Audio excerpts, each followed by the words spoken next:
Welcome back, ladies and gentlemen. So today I have a very interesting alternate Naruto story for you. Just imagine this for a second. What if Naruto trained since childhood not to become Hokage, but to reclaim his own lost empire?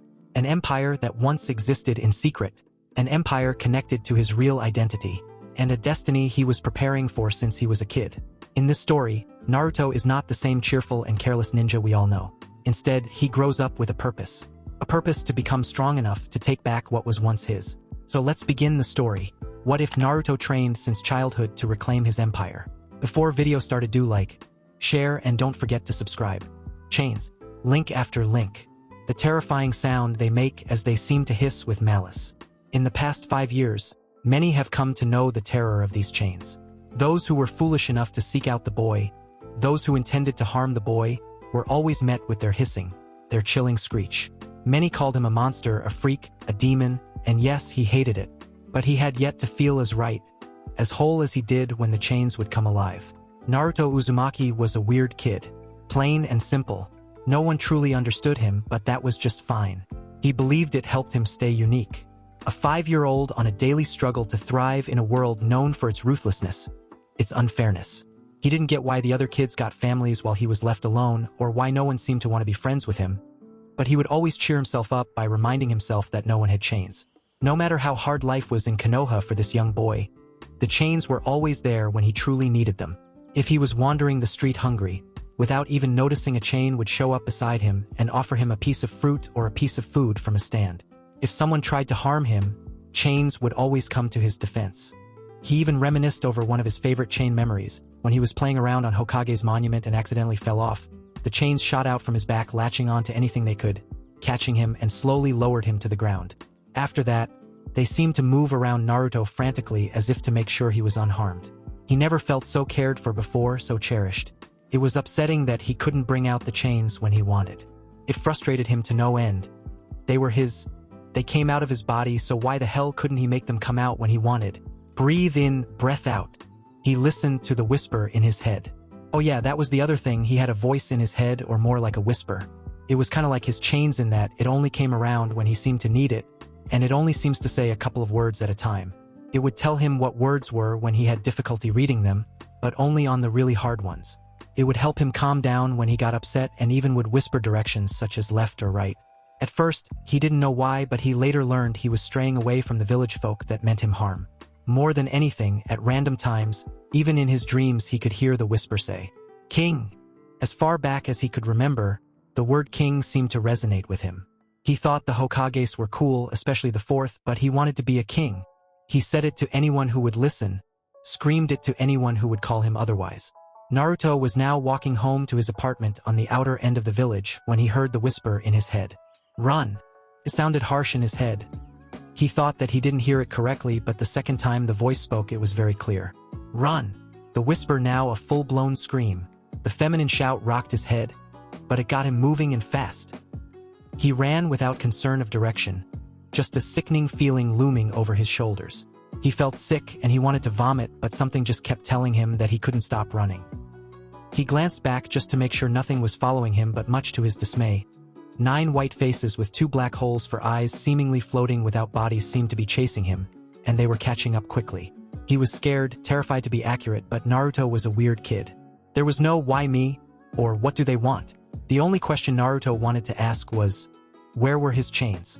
He wanted to hear the calming hum, the melody of the hissing, the rattling.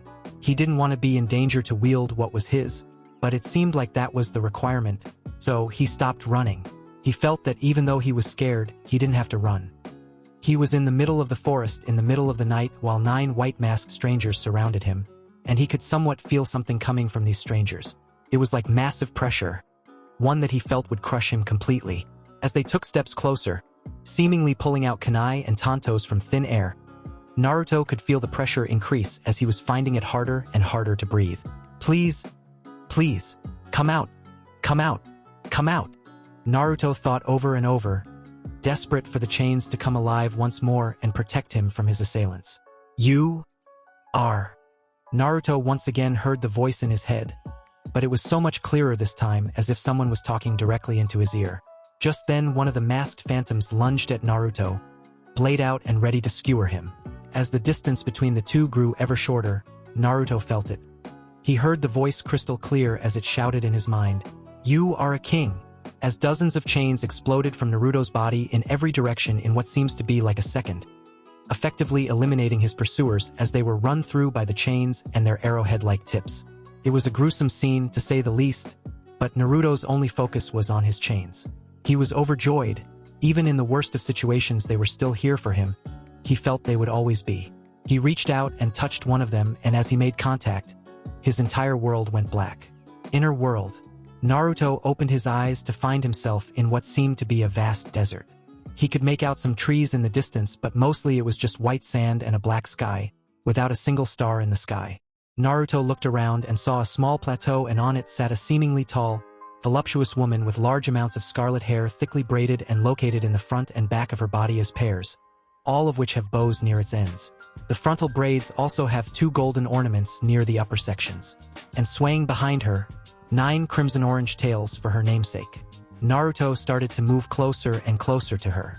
With no idea who she was or where he was, his only hope was that this woman had some answers that could help him get back home. Now he stood in front of this beautiful woman. He didn't know why, but he felt this sensation while looking at the woman. He felt safe, safer than he had ever felt before. The woman slowly opened her eyes as the boy was standing in front of her. Her face, especially those magma-red eyes, glowing with power, while donning light red lipstick, was a true delight to gaze upon. Naruto found himself blushing while trying to find the courage to speak. But before he got the chance, "And Naruto," the woman seemed to have a bit of difficulty getting his name out, and much to his surprise it looked like the woman was about to crying. Evident by the lone tear he saw ran down her cheek as she said his name.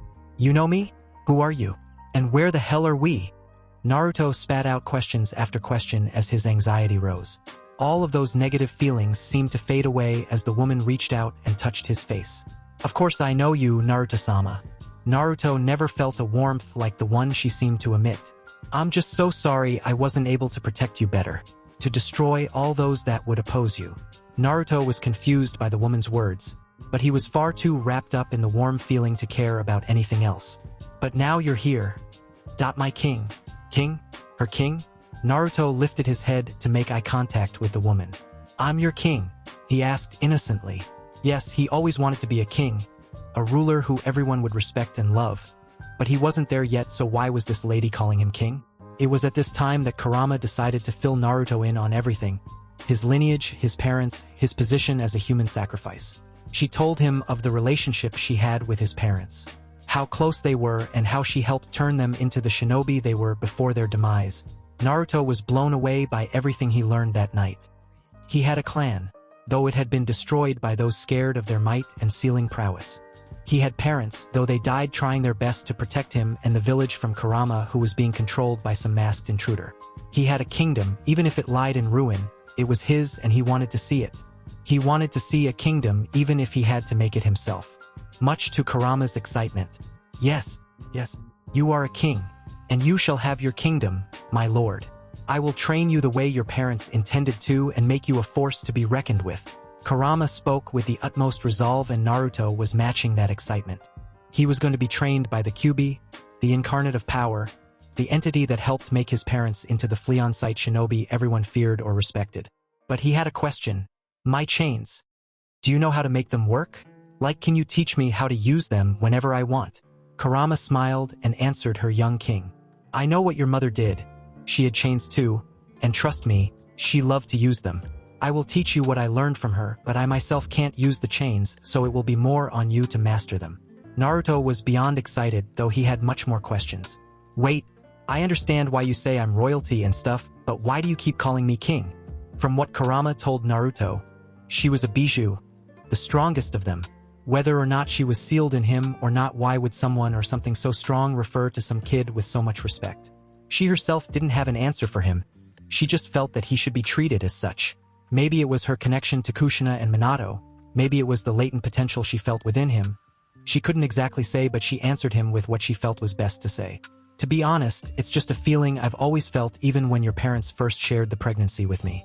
I told them both of what you would be, a king. A true ruler whose power and influence will be known throughout the known world. You will be centered. You will be decisive. You shall live with integrity. You will protect your realm and provide order. You will create and inspire creativity in others and will bless the lives of those under you. I believe in you and what you're capable of completely. I am willing to follow you on your journey. I'll do whatever I must for my king. Kurama's soft features shining through as she delivered her message to Naruto. He could feel her sincerity, and he wanted to respond in kind. No one had ever believed in him before, had ever thought he would amount to anything. He was deemed an abomination, a demon, yet here was one of the strongest beings on the planet declaring her fealty to him. He felt something new swell up deep within himself. He knew what he wanted. Strength, the strength to defend himself, best anyone in his path, to accomplish all he set out to. With Kurama's help, Naruto knew he would become something more than anyone could have ever thought. It was like he was awake for the first time. Kurama, I want to be the king that you envision. I want to build an empire like no other. One that won't fall even if the entire world is against us. The world feared the Uzumaki and what they were capable of, but I'll bring them to a new period of prosperity. Kurama looked at him with pride and a bit of surprise. Who knew Naruto knew big words like that? You are already a king, my dear Naruto, but we will make you into the greatest there's ever been. When we are done with you, you will become a living paradox. 2 years had passed since that fateful day where Naruto and Kurama were introduced. Kurama took it upon herself to fully instruct Naruto on the ways of his people, the Uzumaki. Kurama had absorbed a massive amount of information on the clan from Kushina, who after Yuzushiogekure's demise, did everything she could to learn more about her people. She spent years collecting what she could from the ruins, from weaponry to scrolls containing much of the complex seals that the Uzumaki had formulated. With how skilled they were, they had made it so only an Uzumaki would have been able to utilize anything that she had found. Even though they had fallen, the Uzumaki made sure that there would be little to no spoils of war for their enemies. Kurama trained Naruto every day in all that she could think of. She instructed him on the ways of chakra, giving him multiple exercises to better his control and utilization. She had informed him of chakra nature, and how one could convert its properties such as element and shape to produce ninjutsu. Naruto had learned he had 2 nature affinities of water and wind, just like his mother, which made him work twice as hard at learning, developing, and mastering these elements.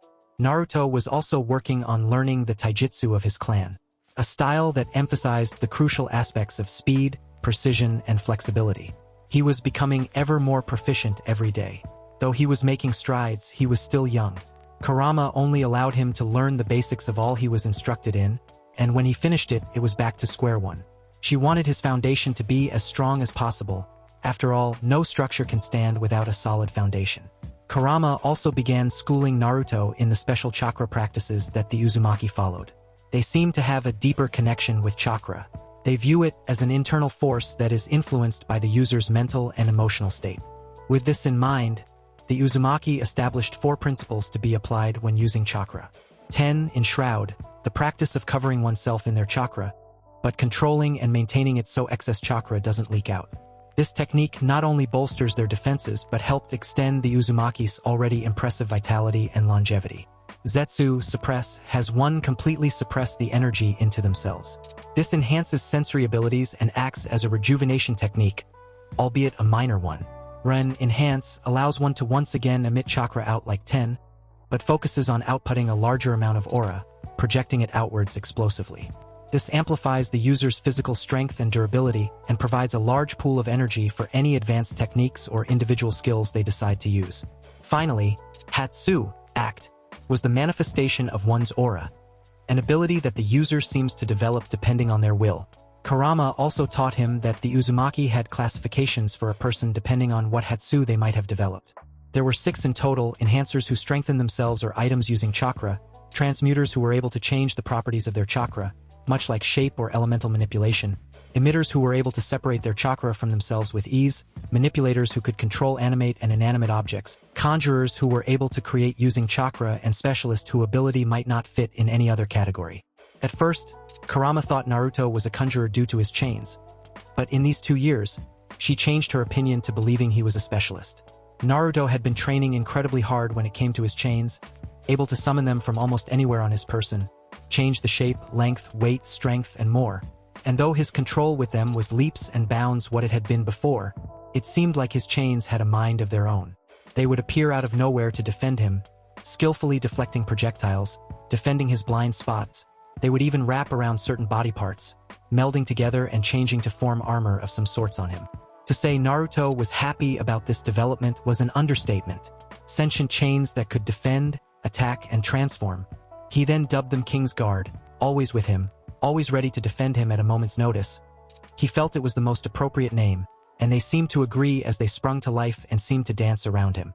At that point, he noticed that his chains had changed color, from the crimson-orange hue they once had, to a pure black, as if one was staring into a void.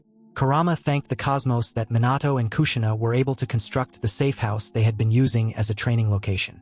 Naruto's parents were monsters in the shinobi world for lack of a better term, and as such they had amassed a good deal of enemies in their time.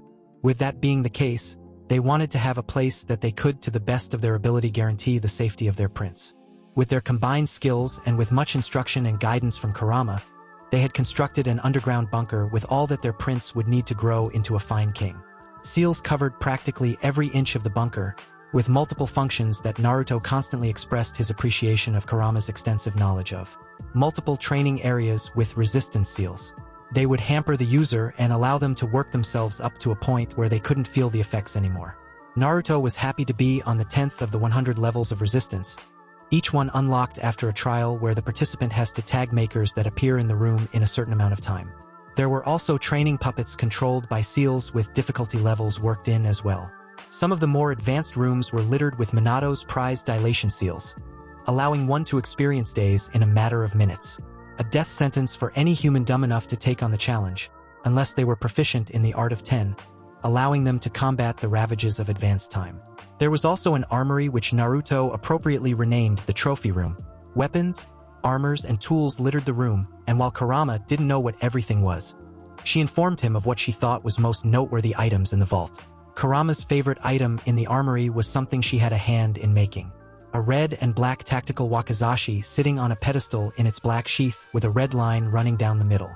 Kushina, Minato, and Kurama put their combined knowledge and skill together to create this tool, one they felt was worthy of their heir. Kurama told Naruto of the many multipurpose seals placed on the weapon to increase its durability, sharpness, and weight. Though the coolest function of the weapon is that it was multiple weapons in one. Kushina's masterpiece was a special sealing matrix she had devised that allowed the weapon to change forms depending on what the user would want. Unfortunately, they would have to be programmed into it, there being only 5 slots it seems, one of them being the wakizashi. Paradox Edge was what Naruto dubbed it. Happy he got a chance to put his creativity to good use. Naruto was overjoyed. Regardless of what life had been before meeting Kurama and learning the truth, he now knew he was loved. He knew that if they could have, his parents would be here, helping him grow stronger, showering him with love and praise. And even though they weren't here, they had done so much to make sure no matter what, he would always have what he needed. This place had everything he had needed. There was food, water, bookshelves full of valuable knowledge that he had been deprived of by the village. The village, honestly something he didn't like to think about too much. All the information Kurama had told him definitely changed his perception of the village. Minato, in what little time they had left, had a messenger toad with explicit instructions on what to do with Naruto's upbringing, taking the situation into account. They also left information regarding who should care for him in case of their demise. His godparents of Jiraiya and Tsunade, who had both been made aware of the situation by separate messenger toads. His parents, even in their last moments, tried their best to make sure he would be taken care of, and it seems that their memory and efforts were being spat on. His lineage was never supposed to be hidden from him. What type of parents would have wished for that? He came from a clan of sealing geniuses. Yet no one even told him that the Uzumaki had ever existed. He was barely provided with the essentials, basically having to steal, ration, or wait for one of the times his chains felt it necessary to grab him something. His father was a Hokage, yet he was treated like he was less than a person.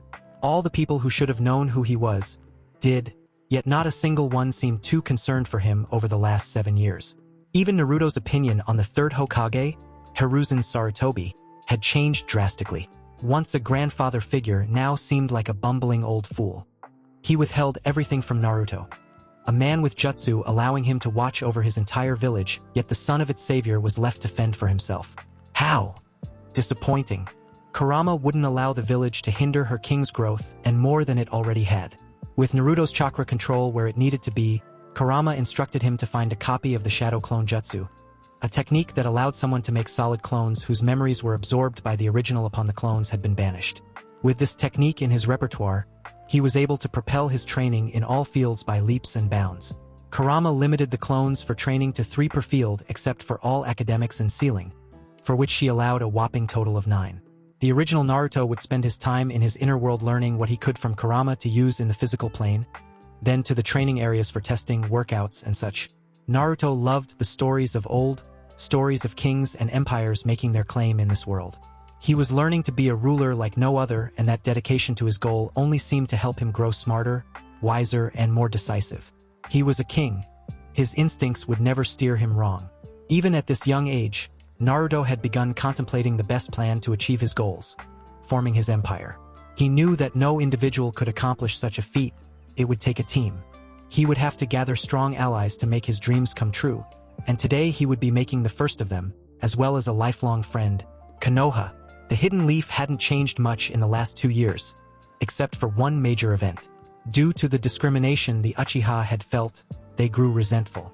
Under the leadership of the clan head, Fugaku Uchiha, there was to be a coup overthrowing the current powers of the Leaf.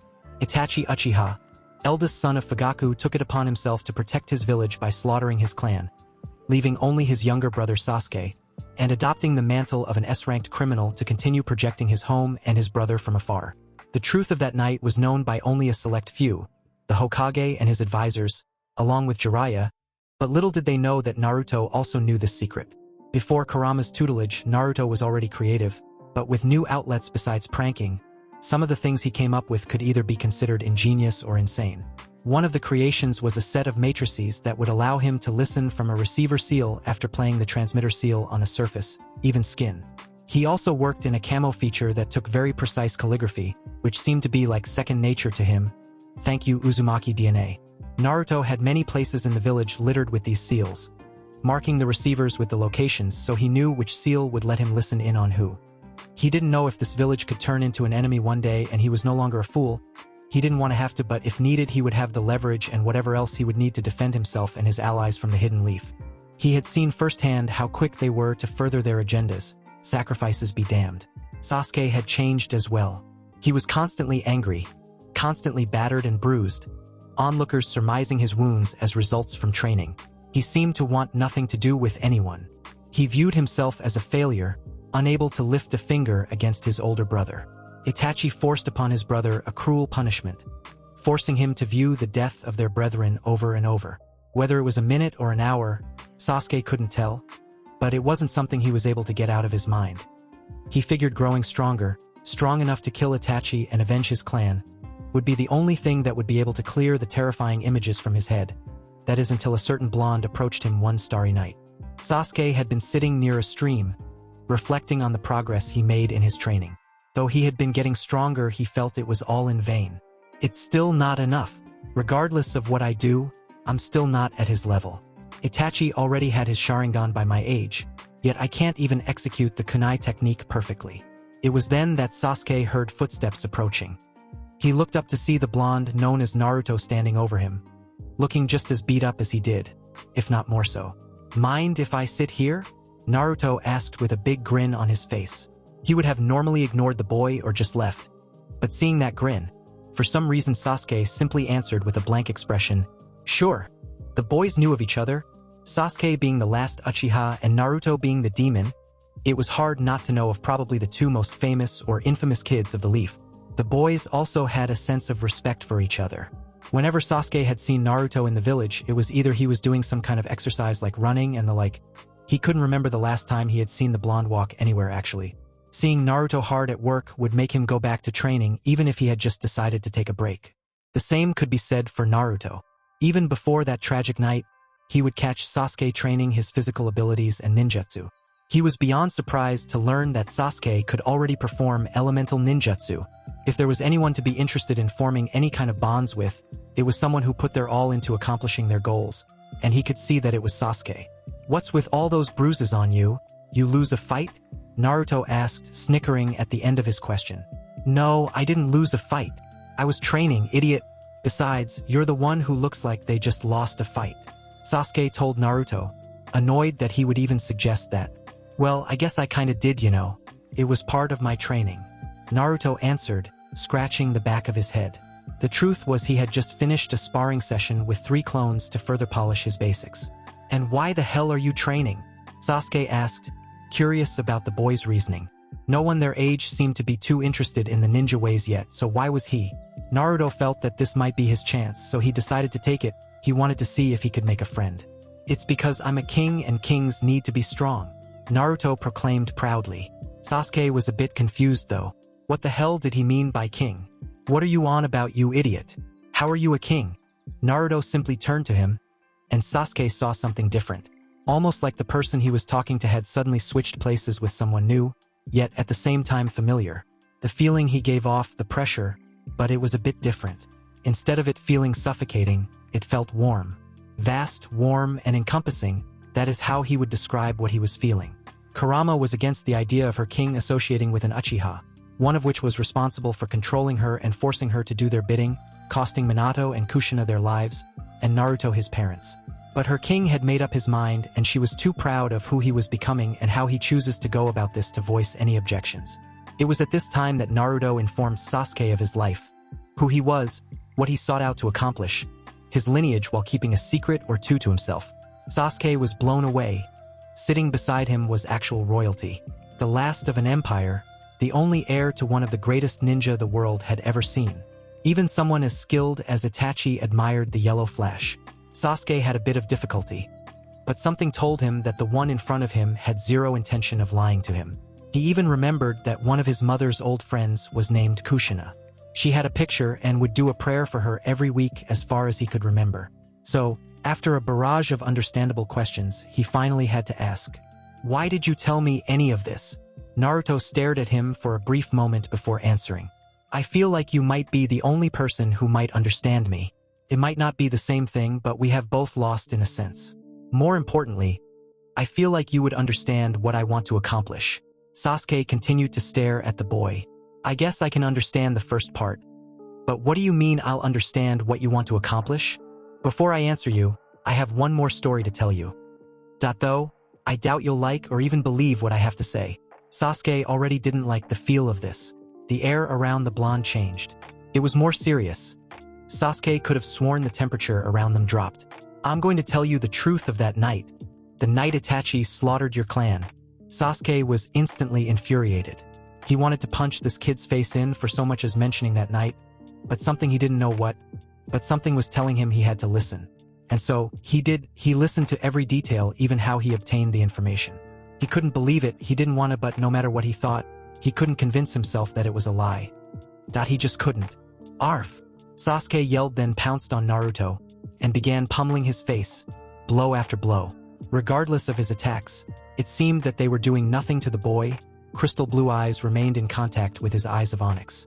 He knew he was telling the truth, his clan traitors, his brother a martyr, and he was left blissfully ignorant. He stopped his assault to ask yet again, "Why? Why tell me any of this?" Sasuke asked, tears streaming down his face as he stared back at Naruto. Searing pain erupted from his eyes as his world became clearer, yet more cloudy. "Because you should be allowed to decide what your life is for yourself.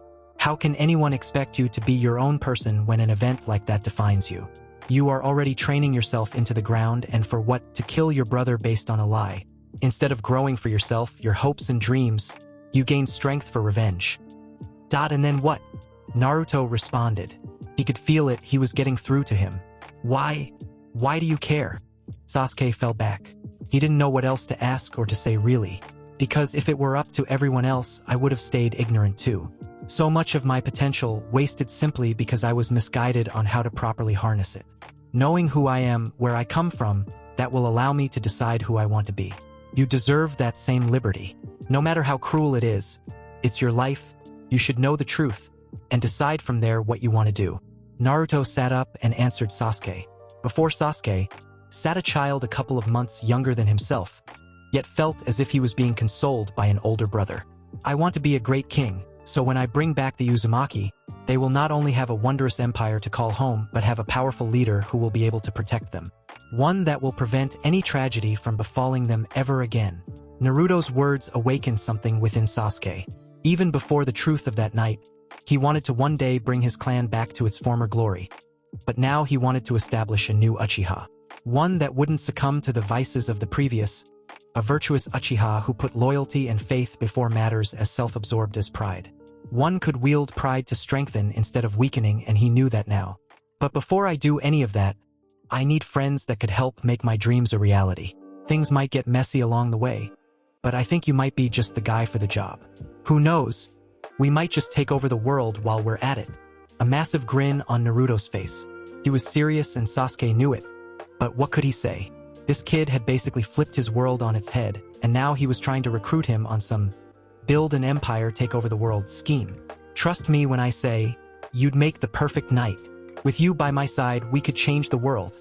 Sasuke, we could reestablish both our clans to heights unseen ever before.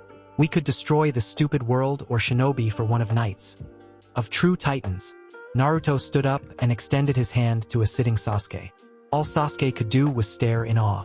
The only thoughts in his mind were about how absolutely insane all this sounded. How insane this entire night was. Regardless of all of that, he felt that there was no other response but to take the boy's hand, get on one knee and say, I'm honored, Naruto-sama. I, Sasuke Uchiha, will follow you as we create this empire together. He didn't honestly understand, but he felt he had to put his faith in this boy, no, this man. Sasuke loved those of his clan, though in all honesty had a hard time connecting to them. Even when it came to his brother, it was more or a matter of idolization or admiration than it was of kinship. That wasn't the case with the blonde. For as they shared looks, words, blows, ideologies, it all made sense. This bond, it was one that the raven-haired boy thought might be worth the effort. Excellent. We will get stronger, and we will take the world by storm. Kurama laughed hysterically, thinking about the strength Naruto had now, and the potential of both him and the Uchiha for growth. The world had no idea what was coming. A king and his knight. 5 years had passed in the Hidden Leaf since the night Sasuke swore his fealty to Naruto. With a new lease on life and someone he could truly depend on, Sasuke focused his efforts on becoming a knight worthy of the title, as well as becoming strong enough to establish and lead the new Uchiha, one of the soon-to-be founding clans of the new Uzumaki.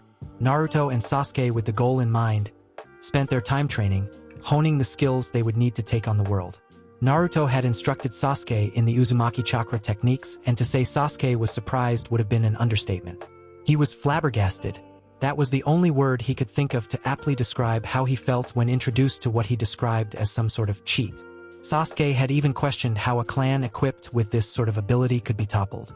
Naruto had informed him that while the techniques were powerful, they took dedication and patience to master, and took constant training to hone and improve.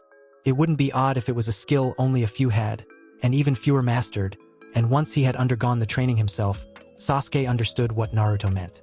It took time and a lot of pain, but Sasuke became proficient in these techniques himself, as well as the advanced techniques he learned along with Naruto. The techniques of Gyo focus, which allows one to focus a larger than normal portion of energy on a part of themselves to enhance it, leaving the rest of themselves more vulnerable. In Conceal, allowed one to completely erase their presence, a skill both of them felt would be crucial in their world. Encircle would allow one to expel energy in a radius around themselves, detecting all that goes past its confines. Shu, Enshroud, allowed the user to wrap the object in their energy, strengthening it. Ko, Temper, would put all one's energy in one part of their body, leaving the rest of them defenseless, while Ken, Fortify, was keeping a defensive layer of energy around oneself for prolonged periods. Finally, Ryu, Flow, was the maintenance and fluctuation of one's energy depending on what one might need. For example, shifting 50% of one's power for a punch, then immediately distributing the necessary power to guard or go for another strike. Sasuke learned that not only did the Uzumaki art vastly improve his stamina while using his Sharingan, but it also improved his progression and its performance. He was glad he had a valuable tool like his Sharingan, but Sasuke didn't want that to define him. He would become strong without relying on it. Especially when he was able to see what Naruto was capable of for the first time, without relying on anything you could consider inherited. He had always thought Itachi was strong, but after seeing Naruto, he felt like that word needed to be revisited. Then to learn that Naruto was the container of the strongest-tailed beast, it was fair to say that Sasuke was numb to it at that point. But in all that time, with all the training, the sneaking in and out of the village with the help of their shadow clones, and all the stuff they experienced out in the world, Sasuke learned that he was right to put his faith in Naruto. Both of them had grown from the young and ignorant children they once were. They knew they had much to learn, much to experience, but they were men in their own right. After years of biding their time, the day had come for them to be able to start moving towards their ambition. Question was, how would the world react? Konoha. The two were walking beside each other headed towards the Ninja Academy on what was to be their last day. They were to receive their team assignments and Jonin-sensei today. It didn't matter to them who they would end up with, though it was a fascinating enough subject to help pass the time. Who do you think will end up with Naruto-sama? Sasuke inquired. The raven-haired teen had grown to be about 5 feet 2 inches, just an inch taller than Naruto. He wore a skin-tight, gray and black, high-collared shirt that displayed his muscular build quite well. His belt tied like an obi sash around his hakama pants. They were dark gray near the top, with several loops for his belt and 2 buttons, both of which are undone. The rest of the pants were black with a small, lighter stripe of gray on the bottom hem. To finish the ensemble, a slightly modified katana, with a slightly wider than average blade and a dip along the back, near the hilt. It had a red and black handle and rested in a matching sheath on the back of his waist. The old man will most likely place us on the same team together, with Kakashi being our sensei, with him being my father's last student, plus the fact that he is the only other person beside you in the village with a Sharingan. It probably seems like the most logical option. Naruto was garbed in a white, red-lined haori that has a hood, along with slightly shorter than normal, light-colored hakama. Underneath his haori, he wore a navy blue shirt with a large white X pattern on the front, along with a piece of armor, a dull red section that covered his abdomen. Tied to his side was his paradox edge, in its black sheath with a red line running down the middle. I guess that makes sense, although I doubt that a non-Uchiha has much to teach me about our dojutsu. If we're being honest, he probably doesn't have much to teach us. I doubt anyone in this village does. Sasuke responded, though he did address Naruto with respect. Their conversations were that between lifelong friends, without restraint or restriction. That may be true, but it is far too early to put ourselves under the scope of the village. We will play the parts of loyal shinobi, maybe reveal a trick or two. Besides that, we will do our best to remain no more than above average genin. Naruto spoke with wisdom, a clear sign of his maturity in the last couple of years. I understand your reasoning, Naruto-sama. With our operatives moving throughout the elemental nations, it will only be a matter of time before we can end the farce. I don't care to play the brooding Uchiha role any longer. Sasuke's aggravation was warranted. He had acted like a cold, unfeeling jerk, yet it seemed like most of the girls in their class only gravitated towards him more. He thought that doubling down and ignoring all their advances would fix the problem, but it only seemed to make the girls more enamored with him. It must suck to be the most popular ladies' man in school, meanwhile I'm the worst of the worst. But if the village thought that the QB brat could be a threat at such a young age, it would have made a lot of our work much harder.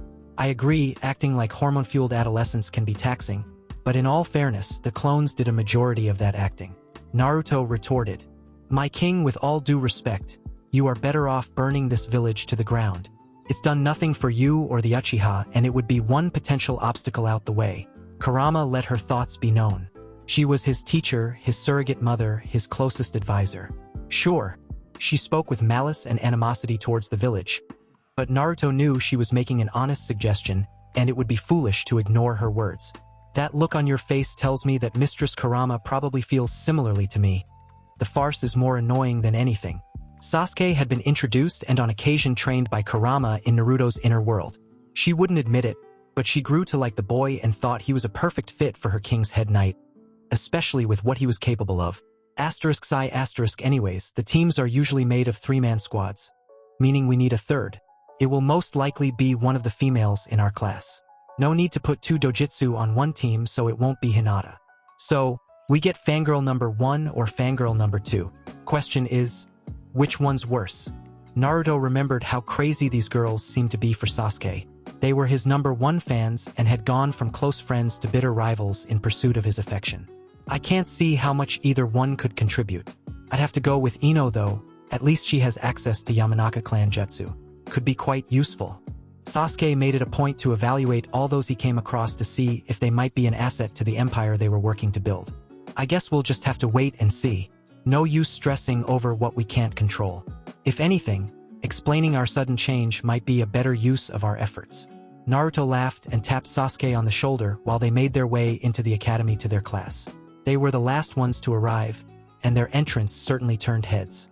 The class was thrown for a loop.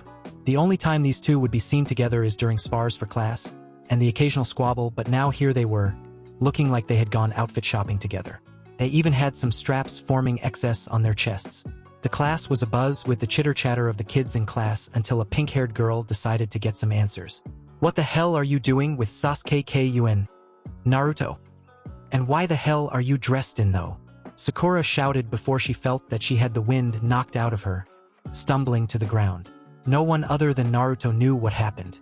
As everyone just stared at Sakura, baffled by what just took place, Naruto whispered to Sasuke, "Was that necessary?" trying his best to hide his amusement. Sasuke responded simply. She spoke out of turn. It was a justified course of action. Then he simply took his seat before Iruka came in to give out the teams. Naruto was quick to find his seat as well. Iruka noted that both Naruto and Sasuke had different appearances that were oddly similar to each other, but he pushed it aside, making a note for later. He also noted Sakura being assisted by some of the other students. She seemed to be out of breath but overall fine. He assumed it was probably just another screaming match between the girls over the Uchiha. With all that out of his mind, he proceeded with the team assignments. At the end of the day, it truly didn't matter. Both Naruto and Sasuke were disappointed by the turnout. Sasuke's assessment was accurate, but it was also a nice way of saying that he considered Sakura useless. Ino's could have served a purpose, however circumstantial it would have been. Naruto commemorated Sasuke on being kinder with his choice of words when describing the girls. He had told Sasuke years ago that if he had nothing nice to say, not to say anything at all. It seems like he was applying it. All the other genin teams had been picked up by their Jonin sensei, yet the three of them had been left waiting for hours by their tardy instructor. Naruto was quite annoyed by this. A shinobi as decorated and respected as Kakashi, someone trained by the fastest shinobi the world has known. How the fuck could he be late? Minato had to have rolled over in his grave. Whatever. I'll have to come up with a proper punishment for this jester, Naruto thought with a sinister smirk on his face. Sasuke caught the look on his lord's face and knew he was planning on punishing their instructor for his tardiness. After another hour and a few minutes of Sakura's infuriating yelling, Kakashi instructed them to meet him on the roof and decided to show off by using the Shunshin to get to the roof. He was quite surprised to see Naruto and Sasuke standing on the roof, looking quite bored. "Took you long enough, sensei. We were thinking about sending out a search party," Naruto chirped, which got an amused grunt out of Sasuke. Well, how'd a couple of genin manage to beat me up here?" Kakashi tried to mask it, but he was genuinely curious. From the files he had read over, neither of them possessed the skill to outspeed him to the roof. "Who knows, Kakashi-sensei? Maybe you're just getting slower with your old age." Naruto continued to badger the man. He wanted to see how Kakashi would respond, but before he had the opportunity to, Sakura had busted through the roof door. "Why the hell did you guys leave me?" Sakura asked in a huff. Naruto began to laugh at her annoyance, but before she could yell up a storm, Kakashi tried to get them back on track. He had admittedly wasted enough time. "Let's not dwell on the past here. Why don't we go around and introduce ourselves, such as your likes, dislikes, goals?" Sasuke retorted. "Why don't you start then, sensei?" "All right. My name is Kakashi Hatake. Things I like and things I hate. I don't feel like telling you that. My dreams for the future. Never really thought about it. As for my hobbies, I have lots of hobbies. Why don't you go next, Sasuke?" Sasuke looked at Kakashi with a cold glare. For a second, Kakashi could have sworn that Sasuke looked like a looming giant standing over him. He quickly shook his head as Sasuke took a step forward and said, "My name is Sasuke Uchiha. There isn't much I like and there are many things I hate. My goal is to usher in a new era for the Uchiha." Kakashi was glad to see that Sasuke didn't seem fixated on hunting down and killing his brother Itachi. Kakashi then turned to Sakura for her to begin her introduction. "I'm Sakura Haruno. What I like, the person I like is... My hobby is, my dream for the future is... Squeal." Sakura managed to get out, occasionally looking and glancing in Sasuke's direction. Sasuke did his best to hide his annoyance with the pink-haired banshee, and Kakashi just smiled and turned towards Naruto. "And last but not least, it's your turn, Blondie," as the man nonchalantly pointed at his new student. "My name is Naruto Uzumaki. I like ramen, especially Ichiraku's. I also like to train. We don't have to talk about what I don't like. But as for my goal, it's simply, I'm going to change the world. Kakashi couldn't wrap his mind around Naruto and Sasuke. The feeling they emitted, the confidence they carried, and their looks. When Kakashi looked in their eyes, he could have sworn he had been looking at ANBU agents, ready to go on a deadly mission. Sakura fit her file perfectly, but what he expected to see out of the other two, the arrogance of the Uchiha and the attention fiend in Naruto, were nowhere to be seen. Maybe they're just trying to seem cool in front of their new Jonin sensei? I'll just have to see what they are made of. Kakashi informed his new team that they are to be evaluated tomorrow morning. If they are unable to pass the test, they will be sent back to the academy. After he told them to meet him at their team's training ground at 7 in the morning, he shunshined away, leaving the newly formed Team 7 on the roof of the academy. Guess we'll see you tomorrow, Sakura. Come on, Sasuke. Seems we have time for some extra tuning for the blades. Naruto and Sasuke turned to the door of the roof, but Sakura dashed in front of them, blocking their exit. Hold on. Where are you guys going? And why are you two suddenly buddies? What did you do to Sasuke, you Edie? Sakura wasn't able to finish her insult towards Naruto before she noticed Sasuke holding his sword to her neck. Try to insult Naruto-sama again, and it will be the last thing you do, Sasuke warned her. Sakura felt like she was being crushed. She couldn't even breathe. Sasuke, let the poor girl be. We have the training to do.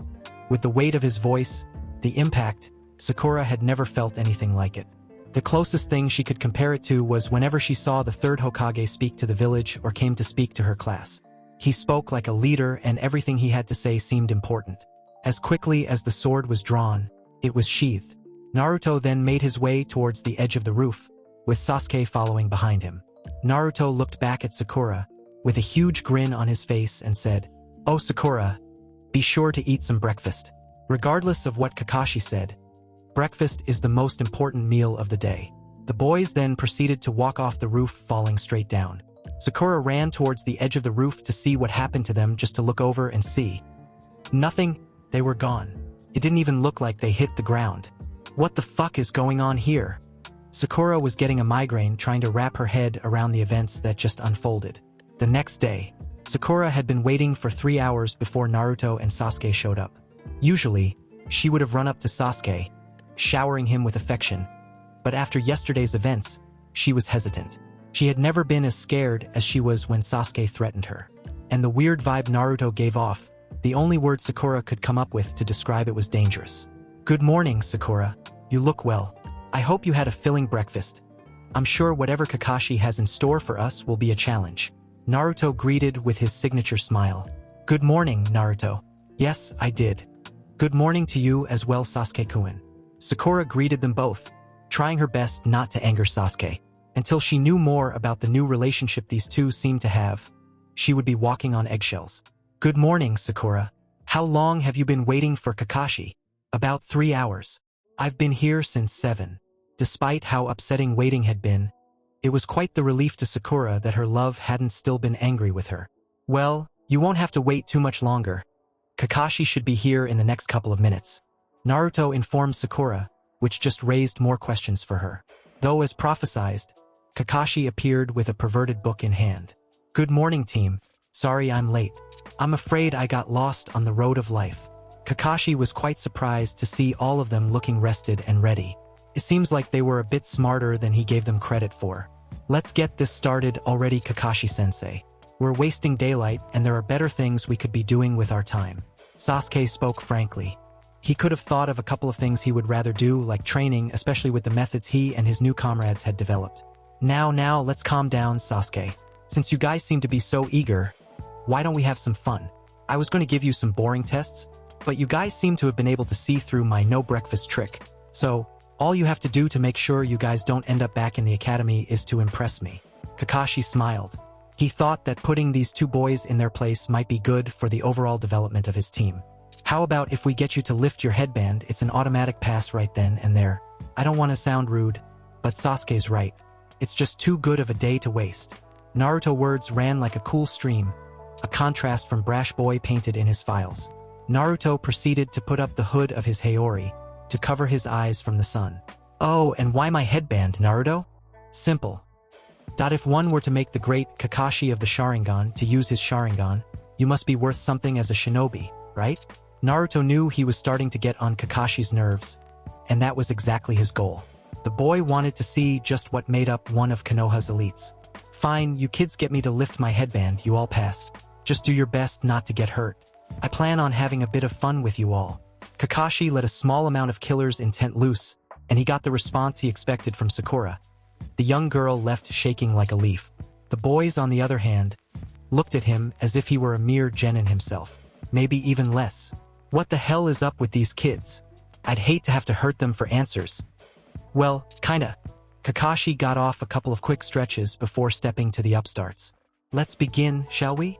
As soon as Kakashi finished speaking, Sasuke appeared beside him, sword in hand. What the dash? Kakashi's inquiry was cut short by the Uchiha's sudden onslaught. The vet found himself oppressed by what may have been the best swordsmanship he had seen to date. He couldn't even manage to dodge all of Sasuke's attacks, jumping away with shallow cuts on his right shoulder and left thigh. With zero hesitation, Sasuke raced through hand signs. As Kakashi tried to close the gap and stop him, Naruto instantly intercepted. The prince then delivered a powerful blow to Kakashi's chest, pushing him back. In the short exchange, Kakashi noticed the black glove or gauntlet that Naruto had struck him with. He was certain he wasn't wearing that earlier. Naruto turned to Sasuke. They exchanged no more than a look and a nod. The king then ripped through a set of his own signs. By the time Kakashi was able to react, the duo let their jutsu loose on the poor man. Wind style, pressure damage. Fire style, great flame flower. Multiple massive fireballs appeared in the air and shot towards Kakashi as Naruto released a powerful gust of compressed wind. The two techniques seemed to combine effortlessly to create a massive firestorm, which tore through most of the wooded area of the training grounds. It seemed like Kakashi was swallowed whole by the technique, but at the last moment, he was able to substitute a way to a tree a bit deeper in the forest. He wasn't able to escape unscathed, having several burns littered all over. Their jutsu was just too fast. This is insanity. No way genin should be able to perform elemental jutsu, let alone high-ranked ones like that. Before Kakashi could get his bearings, he felt something grab onto his leg. The man was viciously jerked up into the air, being swung around like a rag doll, until he was thrown out of the forest and back to the still-burning training field. Once he was able to get back on his feet, the two boys greeted him with vapid stares. Come on, Kakashi-sensei. At this rate, we're gonna fall asleep here, Naruto shouted, finishing up with his signature smirk. Naruto-sama, I could finish him now using my Hatsu. I see no need in continuing with this game. Meanwhile, Sakura didn't know what to think. They had begun this bout with their sensei a couple of minutes ago, yet her teammates seemed to be playing with him the whole time. They were fast, they were strong, and they were skilled. Sakura suspected that Sasuke would be able to use jutsu because he was just, well, the coolest. But Naruto, she was blown away when she saw him use wind-style jutsu, and it was so strong. I don't get it. They are making Kakashi-sensei seem like a chump. Why do they keep antagonizing him? Sakura thought, unable to understand what she was seeing. No need, Sasuke. To use Hatsu against someone of Hataki's level would be overkill. I'll take it from here. The blonde broke out in a series of stretches. Are you sure, Naruto-sama? Even without it, I'm confident that I would be able to finish this quickly. There's no need for you to bother yourself with dash. Sasuke was interrupted when Naruto put his hand up. No need to worry, Sasuke. It will be a good warm-up before today's training. Plus, I wanted to have a little fun with our tardy sensei. Sasuke knew that their new sensei had already evoked the wrath of his lord. This was just the beginning of what Naruto had in mind. You ready, Kakashi? 'Cause I'm coming for you. Naruto once again showed off his speed by almost instantly appearing in front of Kakashi as the two got into a taijutsu battle. Both Kakashi and Sakura were frying their brains trying to make sense of whatever was going on. Naruto was skilled, strong, and fast. Nothing like he had been growing up in the village, nothing like the Naruto that was described in his files. He still seemed to be a bit brash and bold as far as his personality, but that seemed to be the only recognizable quality he still had. Kakashi had fought my guy over the years in many a spar, a man revered for his prowess in taijutsu, yet Naruto was in front of him, giving him a run for his money. He had no intention of failing them after this showing. Nevertheless, he was interested in what else they could be hiding. A shadow clone suddenly appeared next to Naruto, throwing off the veteran. He and the boy were locked in a grapple match with one another, therefore neither of them could weave a hand sign. The original Naruto disengaged and made a single-hand ram sign, signaling the clone to glow. The next moment was utter chaos as the clone burst, resulting in a sizable explosion and an even larger smokescreen. Hokage-sama's going to have my head for all the damage to the training field. Kakashi deadpanned. The Jonin didn't want to think of what would have happened if he hadn't substituted out the way of a devastating attack. From the smoke, a black blade connected to a chain of the same color shot out at remarkable speed, headed straight for Kakashi's head. He ducked down quick enough for it to miss, but Kakashi was surprised when the weapon cut clean through the tree he was standing on, which caused the top half of the tree to fall towards him. He was quick to move to another tree by maneuvering through the air, but while midair, another chain came heading towards him. Kakashi made a clone to help him move midair, dodging the chain, but as he hit the ground, the chain made a sharp turn and shot towards him. It was a game of cat and mouse for a couple of minutes until Kakashi decided to fire a fireball to the center of the smoke.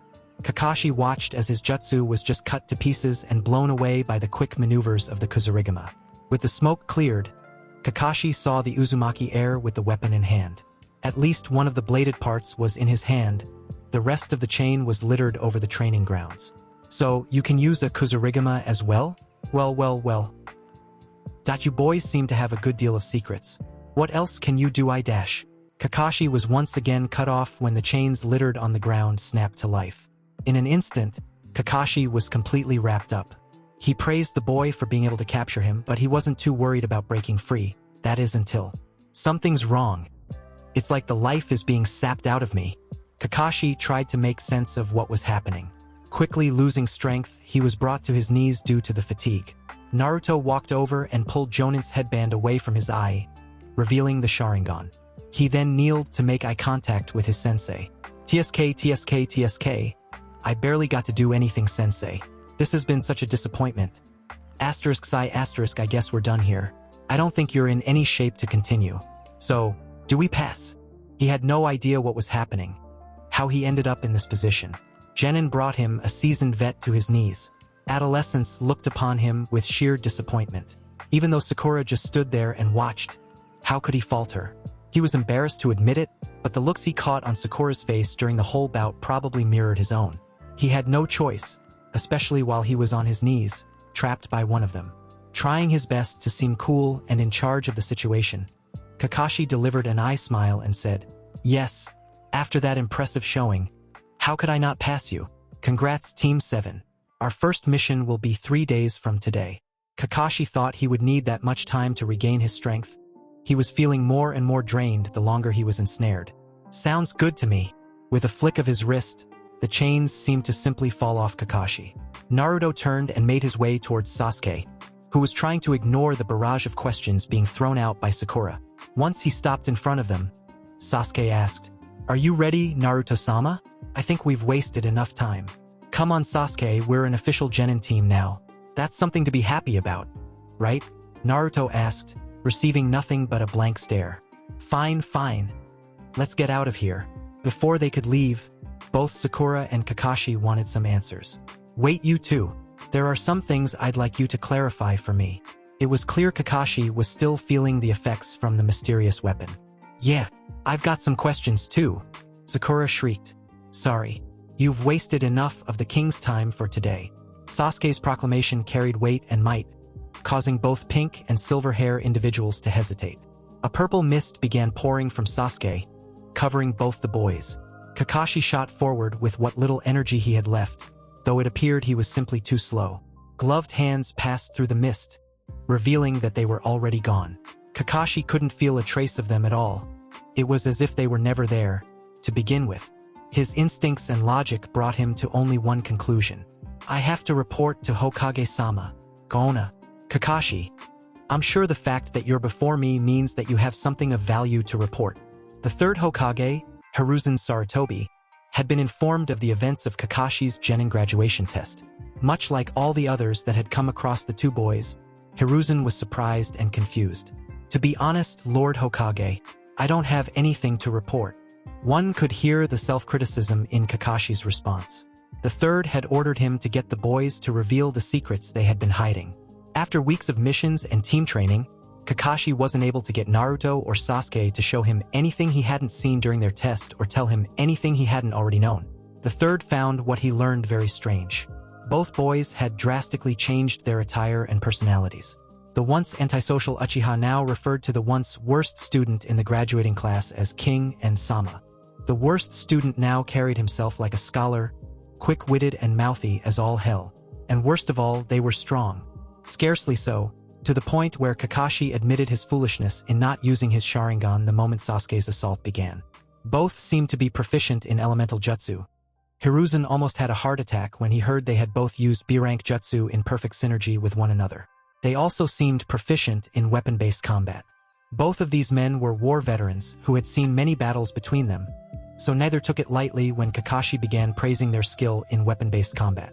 He made sure to emphasize the fluidity and ease they both showed as if it was second nature to them. Hiruzen had to ask Kakashi to repeat the part about Naruto having a sword that transformed. A black and red wakizashi that seemed to change when his sight on Naruto was obstructed. Seemed to become a black Kuzurigama with some weird energy-draining ability. I imagine that the boys are still adamant to share anything related to their growth. Hiruzen thought back on when he had tried to separately interrogate them. Sasuke simply stated that he decided to take his training seriously to accomplish his goals. Naruto, on the other hand, seemed to be playing some sort of mind game. His answer was simply, "I've learned quite a bit, old man," regardless of the signature Uzumaki smile on his face. The feeling the boy gave off, Hiruzen couldn't shake. Yes, Hokage-sama, they haven't shared anything with the other graduating genin. If it wasn't for the fact that they were on a team with her, I'm sure they would ignore Sakura as well. They work together and finish whatever mission is given in no time. There have been instances where Naruto's clones just take care of everything for us. Do you think this is the Fox's doing? I know it wasn't a conclusion we wanted to make so early, but it would be foolish to ignore the possibility. The third didn't want to have to consider that they might need to take action against Naruto. Unfortunately, the fact was, if the Fox was a threat in any capacity, Hiruzen needed to be ready. Honestly, it's hard to say, sir. I haven't felt anything akin to the nine-tailed fox's chakra. Has there been any luck with the surveillance detail assigned to them? The Hokage put his best people on the young Uzumaki's trail. If one could figure anything out, it had to be his most trusted ANBU. None at all. Or not. They've reported spotting the boys training individually, being nothing more than basic taijutsu or muscle training. The only thing of note is that the ANBU stated that there were times in which the boys completely eluded them. They would look in every place they could in the village with no luck, and then, poof, they would pop up and go back to training. A couple of agents reported some worrisome info, some of them being randomly paralyzed while surveying Naruto. Others seemed to blank out completely while watching Sasuke, and he would be nowhere to be found once they came to. Sir, I think I have an idea. Hiruzen looked intrigued. Some of his best agents were completely stumped by these boys. They needed more than a plan. They needed a win. And what may that be, Kakashi? I think it would be best to assign Team 7 a mission of a higher difficulty. I'll do my best to allow the team to take the lead and see if they're willing to reveal more if they are more self-reliant. That is quite a risky plan, Kakashi. Regardless of what you've reported, these are still a team of genin, especially young Sakura. Putting them in harm's way simply to see what they are hiding might do more harm than good. Regardless of the developments, all the children of this village were his children. No parent would recklessly thrust their kid into danger. I understand, Lord Hokage. I wouldn't be suggesting such a thing if I didn't think they could handle it. They have shown to possess a good deal of strength. I'm not too worried about them, and I'll be able to take care of Sakura if necessary. I'll even try to get in some training. Kakashi wanted answers too. He was decimated by the boys, and it was obvious they were holding back. The man was somewhat ashamed to admit that the events of that day replayed in his head over and over. Hiruzen stewed over it for a bit. The Leaf had produced its fair share of talents, from the likes of Kakashi and Minato to more infamous examples like Orochimaru and Itachi. It wasn't unheard of for there to be younger shinobi with the skill and talent to take on more seasoned opponents. Plus, this might be an opportune chance for Kakashi to observe the boys. They seemed to go out of their way to be secretive, but maybe they would feel more comfortable revealing those secrets outside the village. Alright then, Kakashi, I have a mission in mind. A bridge builder from the wave needs an escort and protection team back to his village and will remain with him until the bridge is finished. The wave is currently under the control of a business tycoon by the name of Gotouge, who has hired several rogue shinobi and mercenary groups to form a makeshift militia. The job is simple, but there are a few unknowns, such as the strength and number of the group under Gotouge's employee.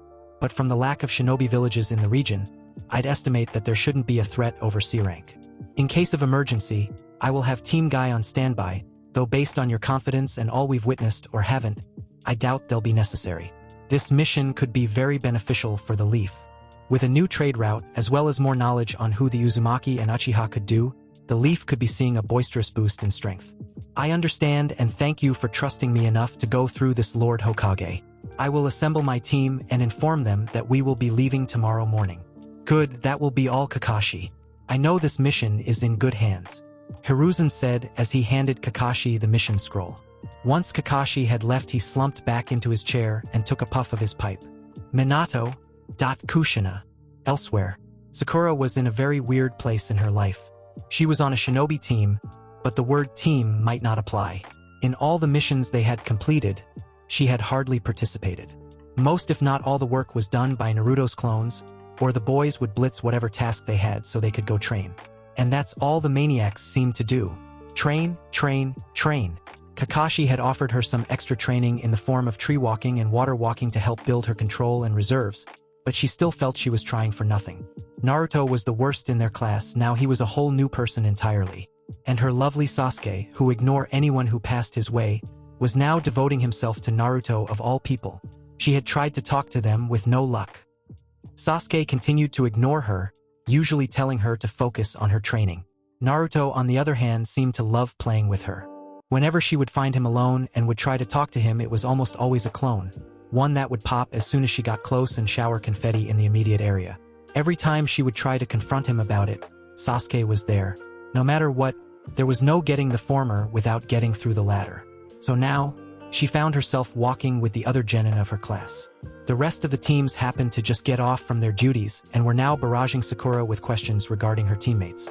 Trust me, if I knew what the hell was going on, I'd let you know. Being on this team has been the most confusing thing I've ever gone through, Sakura said, defeated. It can't be that bad, Fivehead. You're lucky enough to be on a team with Sasuke-kun. Ino still hasn't gotten over the fact that Sakura was the one who got to spend all this time with Sasuke. If you want, I'm happy to switch. It's not like he even notices me anyways. Always answering, Naruto-sama. Sakura answered with a mocking voice. She hated the idea of making fun of Sasuke, but it was just so frustrating that she couldn't get him to pay attention to her. Having you on our team might be even more troublesome than having Ino. No offense, Sakura, Shikamaru said, which resulted in him being smacked behind the head by his female teammate. Sakura's kinda got a point though.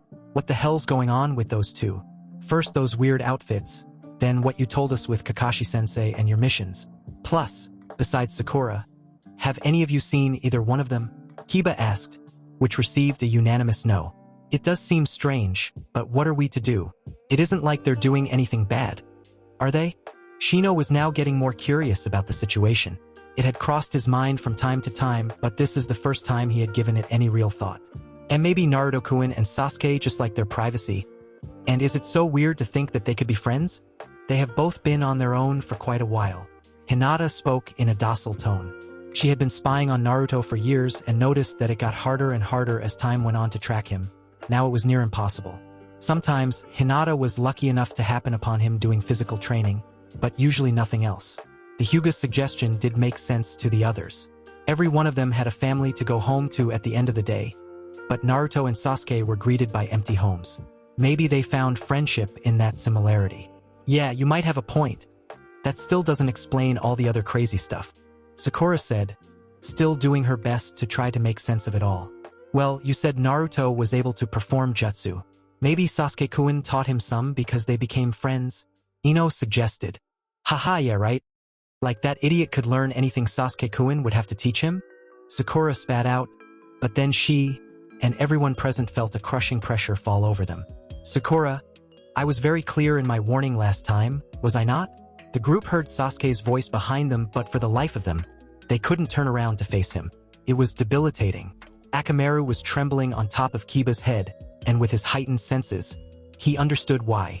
It felt as if a predator had its maw opened right, ready to swallow them whole. Sasuke, there's no need to stress. She was just joking around, right, Sakura? Naruto asked, and the pressure lifted. All the other genin had broken out in a bit of a sweat, trying to catch their breath as they stared at the two. Even Hinata, who was enamored with Naruto, was scared to be in front of him. They carried themselves very differently than anyone they had met. "Why yes, Naruto-kun. I was just playing around. I'm so sorry, Sasuke-kun." Sakura bowed back and forth in front of them. Kakashi called for a mission briefing. "Hurry to the training grounds." Sasuke coldly informed her before he and his lord continued on their way. After a couple of minutes, the group exchanged the most stressed of glances. "What the absolute fuck was that?" Kiba asked, boggled by the whole exchange. "I told you. Sasuke calls Naruto a king and seems to be the only person he listens to." "Not that, you fucking idiot. The fact that we all felt like we were about to get murdered," Ino shouted, still trying to shake off the feeling. I don't know. Sasuke's done it a couple of times and it's always scary. And Naruto, there are times he speaks and it's like, Sakura couldn't find the words to properly explain it, but that in itself seemed to explain it all. "Geez, I don't know what the hell that was. I'm not even hungry anymore." Choji nearly floored the group with that comment. "Okay, Sakura, maybe you aren't crazy. If anything, you should go meet your team before you have to deal with whatever the fuck that was again." They were quick to say their goodbyes as Sakura departed.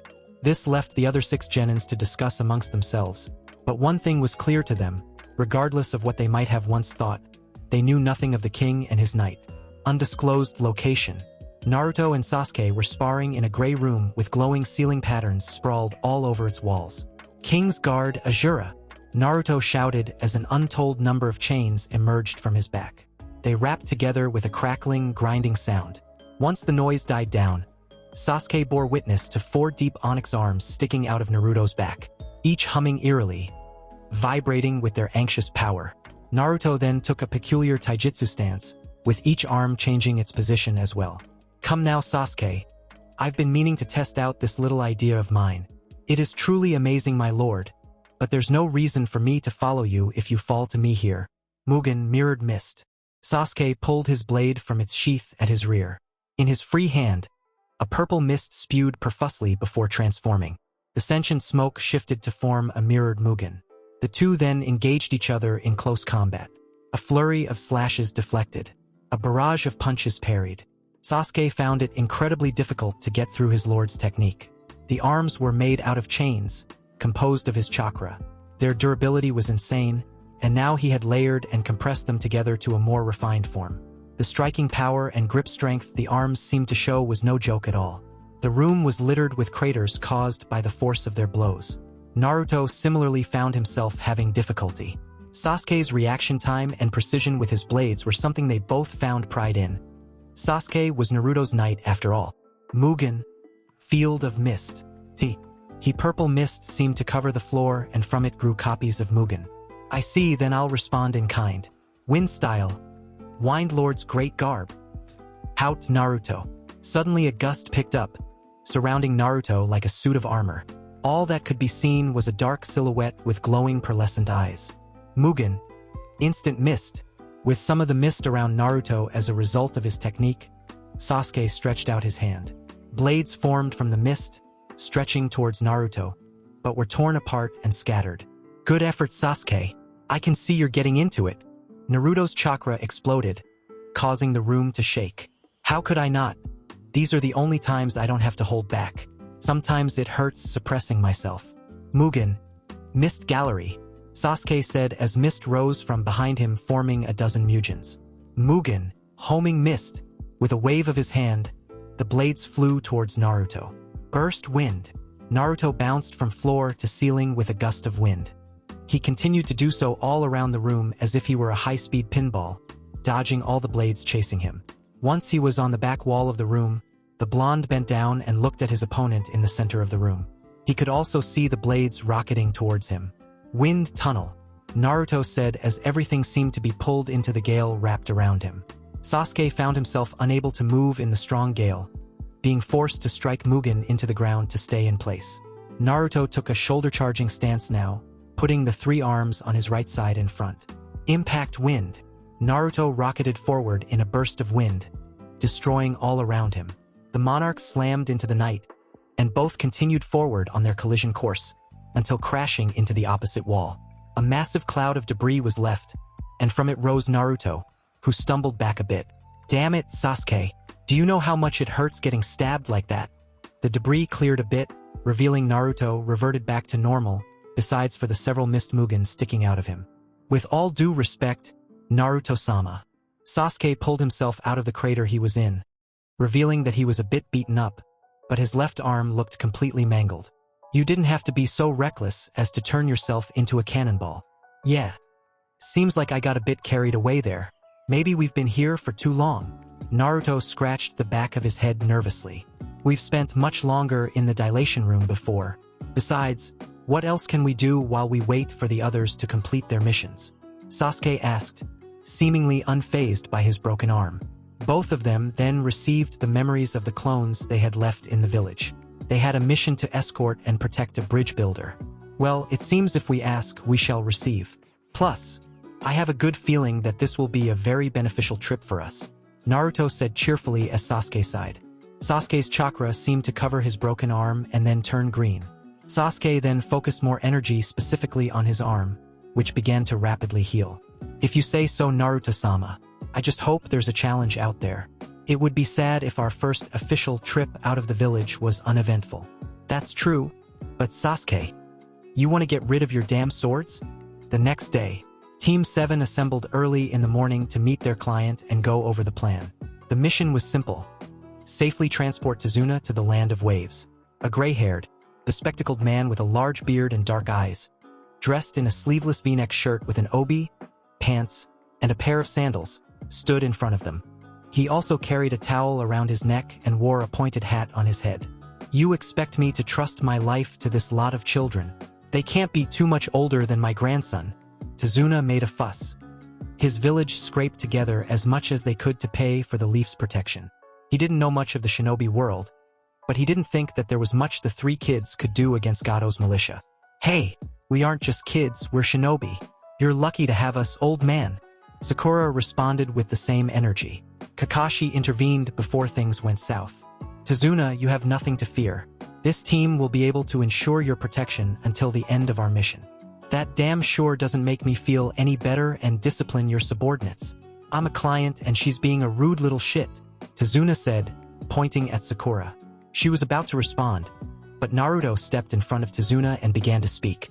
Sir Tazuna, first let me start by apologizing for the unprofessional conduct of my teammate and instructor, Naruto said, bowing his head in apology. I will personally be overseeing your projection, Sir Tazuna.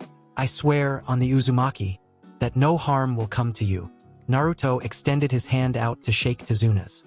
The blonde did an excellent job repairing the rapport between them and their client, and though the older gentleman couldn't explain, he knew he could trust the lad in front of him. Naruto's words rang differently than that of anyone else he had interacted with within the village. I'll hold you to it, kid.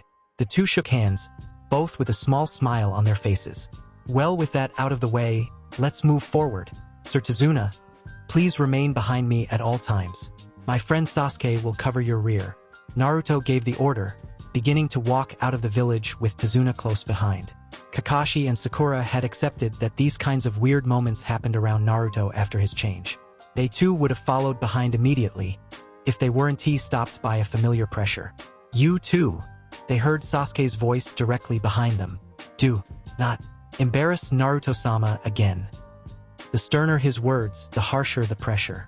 Once he walked past the two and landed himself behind Tazuna, Kakashi and Sakura felt the pressure lift.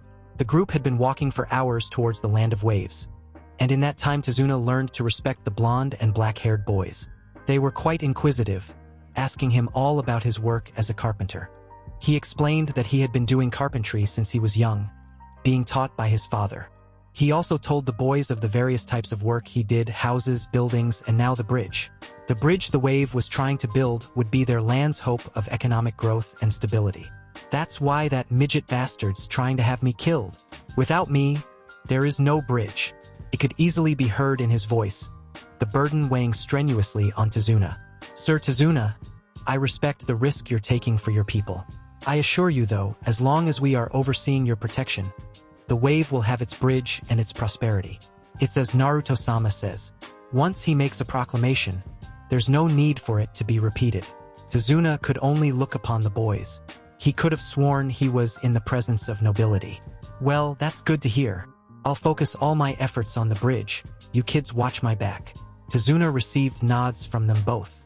Kakashi and Sakura followed behind the others.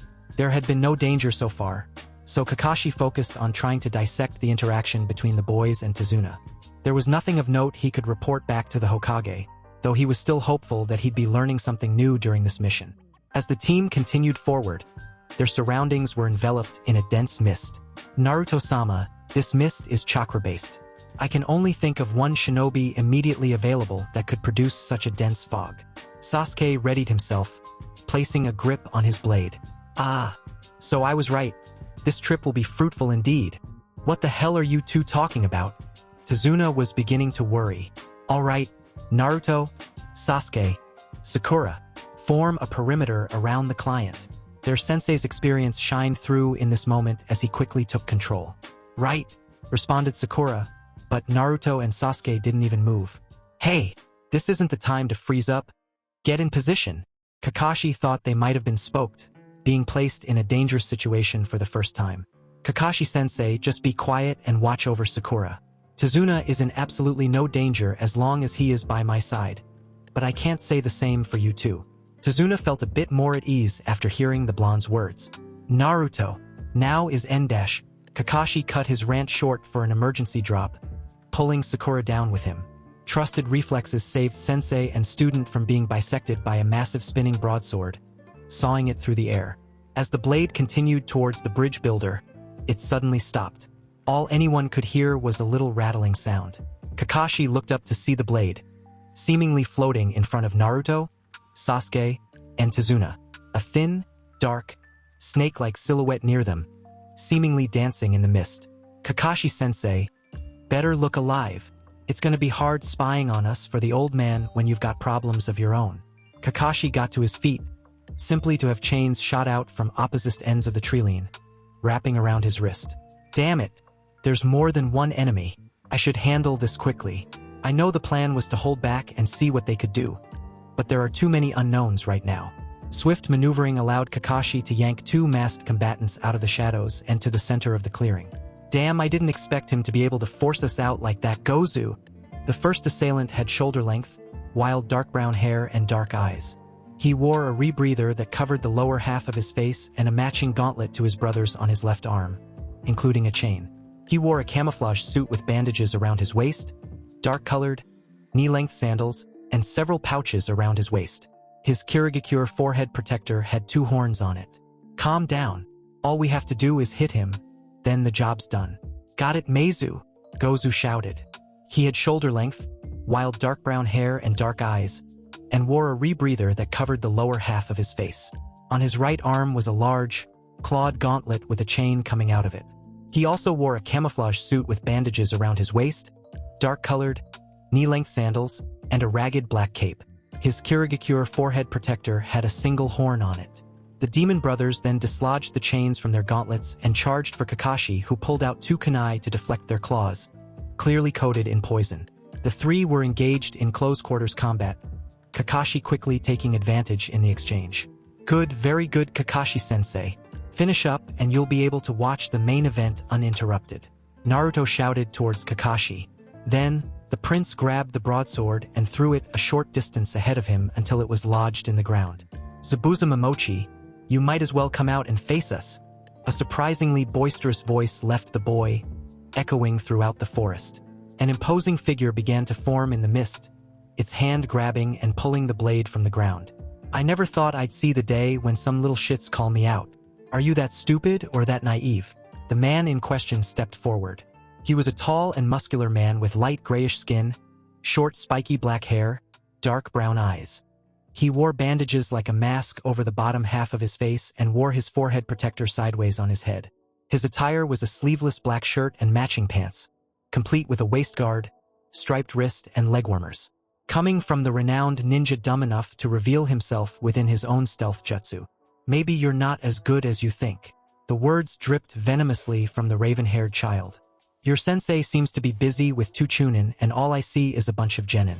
I don't think there's any need for me to worry. Now, why don't you be good little boys and let me kill the old man? If you listen, I'll make your death painless. Zabuza delivered quite the humorous threat. though he made it clear that With was still a serious one, evident by him flashing his massive blade.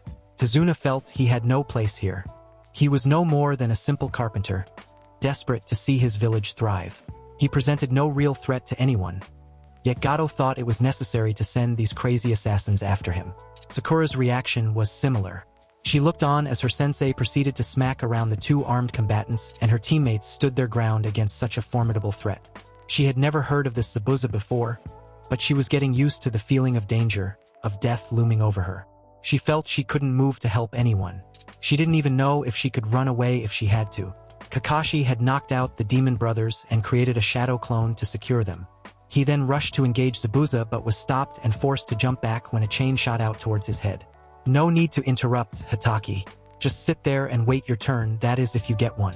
Sasuke and I will take care of this threat. Naruto spoke as if he was running point. With that blatant show of bravado, Kakashi saw his chance. He decided to obey. Since his first real interaction with them, they conducted themselves like professionals. They were efficient, precise, and intelligent. If they felt that there was no real threat, then maybe there wasn't. Ha ha ha ha, you kids are dash. Zabuza quickly jumped back, narrowly dodging a horizontal slash from Sasuke, aiming for his neck. Sasuke, do your best not to kill him. We want to see what he's got. Understood. That might be somewhat difficult. With his moves, I'm surprised he hasn't already been slain. Sasuke then took a fighting stance with the blade in hand. I believe you'll be able to get it done. You're my knight after all. That genin is fast. A second later and he might have taken my head. Zabuza felt no need for idiocy. He was able to slaughter over 100 of his peers at a young age, so it wasn't unheard of for the young of this world to be strong, as well as dangerous. Are you ready, Zabuza? Hopefully you can present a bit of a challenge. No matter how strong, a brat was still a brat. Let's go, kid. I'm gonna rip you apart in front of your stupid little team. Then I'll have them join you in hell. The larger man rushed the boy, halting once their two blades met. Zabuza planned to overpower the boy and cut him to ribbons but was stunned to find that he was locked in a stalemate. He couldn't overpower a child, even though he was bigger and taller. When he looked down at the smaller opponent, he was greeted by eyes of crimson. Much to his surprise, the rogue was pushed back and bombarded by a flurry of slashes and thrusts. Zabuza managed to deflect as well as he could but was starting to be overwhelmed by the boy. Zabuza performed a wide horizontal slash to force Sasuke to give him some space. This kid's got skill. One fuck up, and I could be in some real trouble. Guess I've got to play this smart. Zabuza began towards the lake that was near the forest. He figured that with a body of water to use his jutsu, he could trick or trap Sasuke, eliminate him and proceed with the bridge builder. Where do you think you're going? Zabuza heard the boy ask as he quickly dodged another beheading attempt. Zabuza managed to make it to the lake and proceeded to run towards its center. Once there, he drastically thickened his mist, making it near impossible to see. He looked on to see Sasuke standing at the shore and surmised that the genin couldn't locate him. He then created 3 water clones and decided to send them on the attack. The boy had shown noteworthy skill and strength. Zabuza wouldn't be foolish enough to take this bout lightly. Arfk! Ugh! The screams were loud and died fast. Due to the mist, no one could see what had happened, but from the sound of the voice, they had to guess it was Zabuza. The original Zabuza was a bit concerned. He sent 2 water clones and they took a couple of steps before being wiped out. His clones weren't weak and even he could make out his target through the sight in this mist, so how could his opponent be able to identify the location of and deal with both his clones at the same time? Zabuza, I've lost interest in letting you showcase your abilities, at last letting you do so at your own volition. I'll have to put some pressure on you to see if you truly have worth. Sasuke's voice rang like a bell in his foe's head. Everyone had noticed that the mist had gotten thicker, now resembling a dense fog. The other noticeable change was in the shade, which went from grayish-white to a darker indigo hue, quite fitting for the feel now in the air. It was thick. Breathing felt as if one was taking in water. Sakura's legs betrayed her as she suddenly found herself flat on her rear. Kakashi heard the fall and moved close to guard her in case this was part of Zabuza's plan, but the air felt too familiar for it to be anyone else. He then lifted his headband, unleashing his Sharingan, with hopes of being able to make out anything in this fog, but to no avail. It barely makes a difference. This isn't like any jutsu that I've ever witnessed. I can tell it's chakra-based, but it's so dense it's as if it's affecting the atmosphere. Kakashi thought he was going through waterboarding resilience training for the ANBU again, but maybe that was what was helping him keep his breathing steady. Zabuza, on the other hand, was having a bit of difficulty. What the hell kind of jutsu is this? It's like I'm drowning. Zabuza had little time to worry as his instincts alerted him to a threat in front of him. He was quick to dodge to his right as a blade seemed to fly through the air. Did you get frustrated and throw your sword beer dash? Zabuza was interrupted as he had to jump forward from his position, avoiding being skewered from his head down by another sword. Instead of mouthing off, I suggest you focus on staying alive. Sasuke's voice sounded as if he was speaking right in Zabuza's ear. Zabuza swung his sword wildly, suspecting the boy to be in his range of attack, but he felt no contact. Is this your true nature, Zabuza? You've always been a predator, so why do you seem to slip right into the role of prey perfectly when given a chance? Sasuke observed the assassin's response. The confrontation continued, with Zabuza remaining on the defensive, dodging and deflecting whatever swords he could detect. His body had been riddled with shallow wounds. Naruto continued to guard Tazuna as he and Kurama watched the two. The Uchiha techniques and utilization have come a long way for the beginning of his training. He might be of that accursed clan, but he has more than earned the right to be your knight, my king. With that said, the showing from this demon of the mist has been quite subpar. Is he worth your consideration? I can understand why you feel that way, Kurama-san, but I think it would be fair to say that he's up against quite a difficult opponent. Sasuke might be testing him, but we both know that he tends to intensify things. He understood that both Kurama and Sasuke wouldn't allow their lord to ally himself with weaklings. They understood that one had to work for strength, and not everyone had the method they had utilized to grow stronger, but it wasn't necessarily strength or power they were on the lookout for. We can make anyone stronger. We can make anyone faster. What we can't do is instill them with drive, resolve. He might look frightened now, but he's got a goal, his purpose. He won't die here, even if Sasuke manages to kill him, and that's why he's worth it. Kurama understood her king's reasoning. He did not need the weak-willed, for they would only drag him down. He wanted those that followed him to do so with everything that had, and only someone who could put their all to their ambitions could understand. Then what shall you do about the onlooker Momochi brought along? She seems to be able to hold her own against the Uchiha's aura well enough. She might have a greater deal of focus than her partner. Naruto was intrigued. Well, Kurama-san, you've always told me never to look a gift horse in the mouth, whatever that hell that means. Their attention was pulled when they could feel a spike in Zabuza's chakra. Fine, you want to see what I've got, kid? Take this. Water style. Great waterfall. Zabuza tore through the set of hand signs, launching a massive vortex of the lake water in the direction of the clearing they had originated from. It was still hard for the others to see, but the trembling and sound of the attack was a clear indication something was coming. Good showing, Zabuza. You might have worth yet. Unfortunately, I feel no need to continue this fight. I'll honor your effort with a bit on my part. Mugen, mist wall. The fog seemed to rush in Sasuke's direction. All those back in the forest saw a massive, tall barrier wall of the indigo mist in front of him, stopping whatever attack had been launched their way. When his jutsu finished, all Zabuza saw was the massive indigo wall. He had no idea what was going on, but he knew he was low on energy. He had to either retreat or focus on killing the old man. Unfortunately, he had no time to decide as his body was riddled with sharp pains throughout. Mugen, skewers.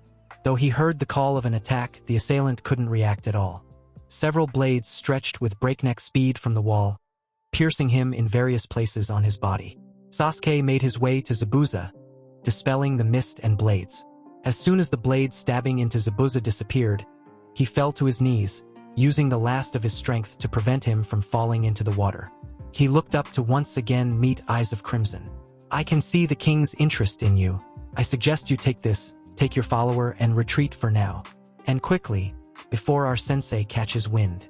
Sasuke had a black scroll with an orange string tied around it. Zabuza had many weird experiences in his life, but this one had quickly shot up to the top of his list. He was completely dominated by some hidden leaf genin, who was now offering him a chance to run off and lick his wounds. Sasuke also seemed to notice the presence of his backup, which Zabuza started to doubt would have been able to help at all against the boy. Zabuza continued to look at Sasuke and the scroll he was holding, before reaching out and grabbing it. You've made a good choice. Call your partner and have them help you out of here. When you're alone, open the scroll. Sasuke told Zabuza, who then turned his head to the right and nodded. Suddenly, a shinobi appeared beside Zabuza, wearing a standard Kirigakure pinstriped outfit that stopped at the knees. Over this, they wore a green haori with white trimmings, and around their waist a brown sash with a fringed trail wrapped around his waist twice. The shinobi also wore a hunter-neem mask, which was white with thin, curved eye holes and a red wavy design in place of the mouth, as well as the Kirigakure symbol etched in the top. The new arrival bent down and helped Zabuza to his feet. "You know that I could come back and you guys and the old man, right?" Sasuke didn't even flinch as Zabuza delivered a final threat. He just shot him a smirk. "If you return to try and kill the bridge builder, I won't be your opponent next time. It will be His Majesty that you face." Zabuza could tell by the way the boy delivered his message. He got lucky this time. "Zabuza-sama, we must leave now." Zabuza nodded in response, while never taking his eyes off Sasuke. Kakashi arrived at the clearing just as Zabuza and his partner used a shunshin to escape. He would have arrived sooner, but he wanted to ensure that Tazuna and Sakura were safe and sound, and it seemed that Sasuke was able to handle the threat after. Kakashi noted that Sasuke seemed completely untouched. "Even I don't think I could go head-to-head with someone like Zabuza and come out unscathed. On top of that, they were both able to handle the situation and keep me in the dark. Their vision and sensory abilities should have been disrupted by the mist, same as mine, yet they didn't have a problem both attacking and defending. But this just raises more questions, like what the hell is that mist that Sasuke seems to be able to manipulate, and what is Naruto capable of if Sasuke shows him that much respect? How much are they holding back?" Kakashi decided he would have to think about that later as Naruto, Tazuna, and Sakura arrived at the clearing. Sasuke then started heading towards the rest of his team. "Sasuke, what happened?" Kakashi asked. "I was able to hold Zabuza back, but his teammate arrived, and I felt it was best not to engage in a fight at my disadvantage. They then retreated." Sasuke's answer was short and sweet. Kakashi assumed to hide how he was able to handle such an opponent. Sakura stayed in the back. She was honestly frightened. Sasuke and Naruto treated an assassination attempt like some boring class lecture. She was starting to feel like she had been thrown into a team with a pair of monsters. Tazuna, on the other hand, was quite impressed. He didn't know how they did it or even what they did, but he was completely fine. Now that he thought about it, the enemy didn't even get too close to him. The blonde stayed by his side the whole time, and the black-haired boy pushed the threat far from him. He was starting to believe that with these two, the bridge to a new future for his home could be built. "Amazing work, Sasuke. I knew I could trust you to handle the situation." To everyone else, they thought it was just the whole king and knight dynamic again, but Sasuke understood the deeper reasoning of the praise. He had assessed the value of a potential ally and delivered an invitation, while also concealing his abilities from the leaf. "Thank you, Naruto-sama. Kakashi-sensei, I believe it's time to continue. Sir Tazuna has an important mission himself, and as his escorts, we shouldn't hold him up." Naruto seemed to take charge of the team again. No one was hurt, nor were they tired, so Kakashi had no choice but to agree. "All right then, Team 7, onwards to the land of waves." In a hideout elsewhere, "Zabuza-sama, I have finished dressing your wounds. Took you long enough, Haku." Zabuza spat out towards the now unmasked shinobi. The now identified Haku had long black hair, pale skin and large, dark brown eyes, and a slender frame. Haku's long hair was gathered in a white bun holder, while 2 locks of hair fell loose, framing her face, bound with metal hair cuffs at the ends. Your whole body was covered in cuts and gashes, with several somewhat deep penetration wounds. It should have taken longer, to be honest. Haku's soft smile hid a sadder tale. I still have no idea what kind of power that kid was using. It was indeed concerning. We haven't come across anyone with the proficiency in the hidden mist as you are. Yet the mist he was able to produce was far denser. Haku noted from what she was able to observe while on standby. And it's like he was able to make swords out of nowhere. It frustrated Zabuza thinking back about Sasuke's weird jutsu. At the end, you launched the Great Waterfall Jutsu, which collided into what looked like a wall made of the mist. Then swords stretched from the wall to you. It was like nothing we had ever faced before, Zabuza-sama. I don't need a reminder, Haku. Maybe that kid has some kind of Kekkei Genkai like you? On top of that, the blonde never seemed concerned with us either. Hatake showed concern at our arrival, and the girl basically pissed her pants, but those 2 brats. He had initially thought it was arrogance due to inexperience. That couldn't have been any further from the truth. They weren't cocky punks. They were warriors who saw no threat before them. "What shall we do with the scroll you received from the black-haired boy?" Haku asked with the said scroll in hand. "I guess now's as good a time as any." The kid was saying something about his king and his majesty. I wonder what the hell that was about. Zabuza took the scroll and unwrapped its tying. When he peeled the scroll open, the room was suddenly filled with smoke. Haku was quick to move in front of the wounded Zabuza, with senbons between her fingers. When the smoke dispersed, the two were greeted by a figure wearing a white, red-lined haori with the hood up. Zabuza recognized the bright blonde hair and the headband protector around his neck. Haku quickly flung her senbons at the new arrival, surmising that this was a trick allowing the enemy to ambush them when they were down. She was surprised to see a shimmering onyx chain erupt from the genin's back, swatting away the projectiles. "It's the blonde brat." Zabuza tried to ready himself for battle, but found he was in too much pain to muster the necessary strength. "Hey, why don't we relax? I'm not here to fight. I am a clone of His Majesty, Naruto Uzumaki, the last and sole heir to the kingdom of Uzushiogakure." Both of them stayed alert. They had no clue whether or not this was some kind of trick, plus that chain coming out of the clone continued to move around as if it were a serpent waiting for the chance to strike. "Yuzu what? The fuck are you talking about, kid, and what the fuck do you want?" Zabuza was in no mood to be toyed with. "Understandably, you haven't heard of the once great Uzushiogakure, but it is His Majesty's mission to change all that. I am here merely as a messenger. My lord seeks those with the resolve necessary to change the world, whether it be through diplomacy or violence.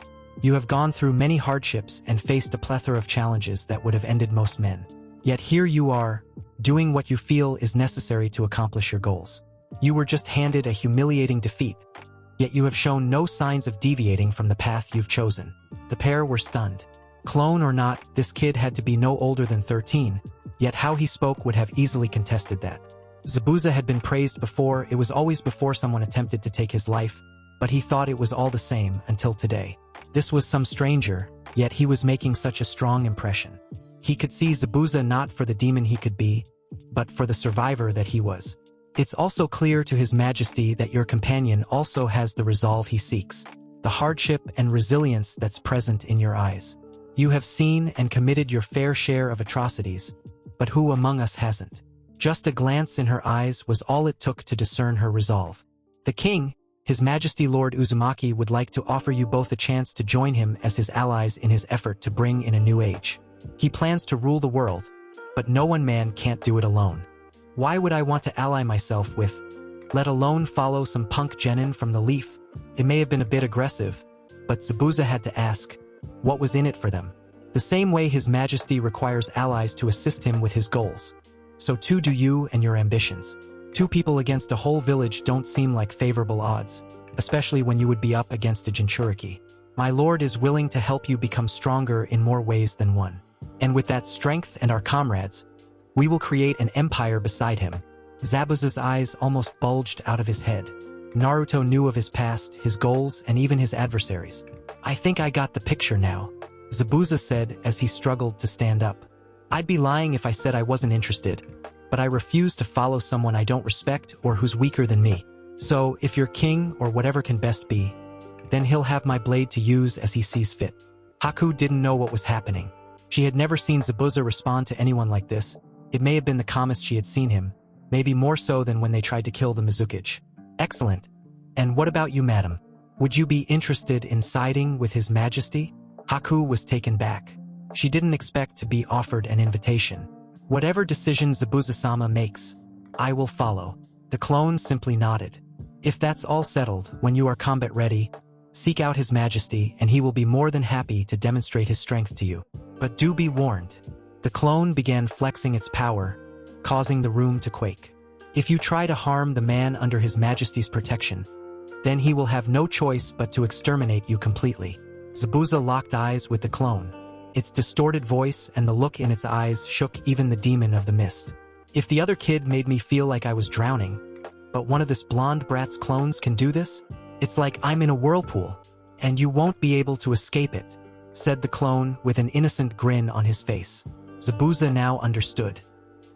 He was able to tell what I was thinking from a look alone. They weren't boys, brats, genin, rookies, or anything of the like. They were shinobi with a mission. They used deception, espionage, investigation, and were more than strong enough to handle when they had to get their hands dirty. The fight with the black-haired one was only a showing. They wanted those they were looking to recruit to understand that they weren't your average. Zabuza took a look at Haku, who was able to hold her composure better than him, but he could tell that she had come to a similar conclusion. Well, it seems like my work here is done. I'll relay your response to my lord. You two have a wonderful rest of your evening. Oh, and we can't wait to have you work with us. Before dispelling, the clone's face adopted a terrifying grin. Zabuza-sama, Haku. I don't need a reminder. Team 7 had safely arrived at Tezuna's home in the Land of Waves. Besides the assassination attempt by Zabuza and company, the trip to the wave was rather peaceful. They had arrived in the late morning, entering the home to see a woman cooking. She had long blue hair and was wearing a short-sleeved pink shirt with the end of the sleeves and the collar being red. She also wears a long blue skirt. My dear Tsunami, I'm home. Dad. Tezuna's daughter, Tsunami, ran to give her father a massive hug. She had been terrified that Gato and his men had been successful in killing her father, but was more than happy to find out she was wrong. It's all right, my dear. I'm so sorry to have worried you. It's a father's job to ease the worries of their children, not add on to them. Tezuna held his daughter as she shed a few tears. It's not your fault, Dad. I'm just glad you're home safe. Tsunami broke off the hug to wipe her face and straighten up. Gosh, I'm sorry for that. My name is Tsunami. Thank you so very much for protecting my father.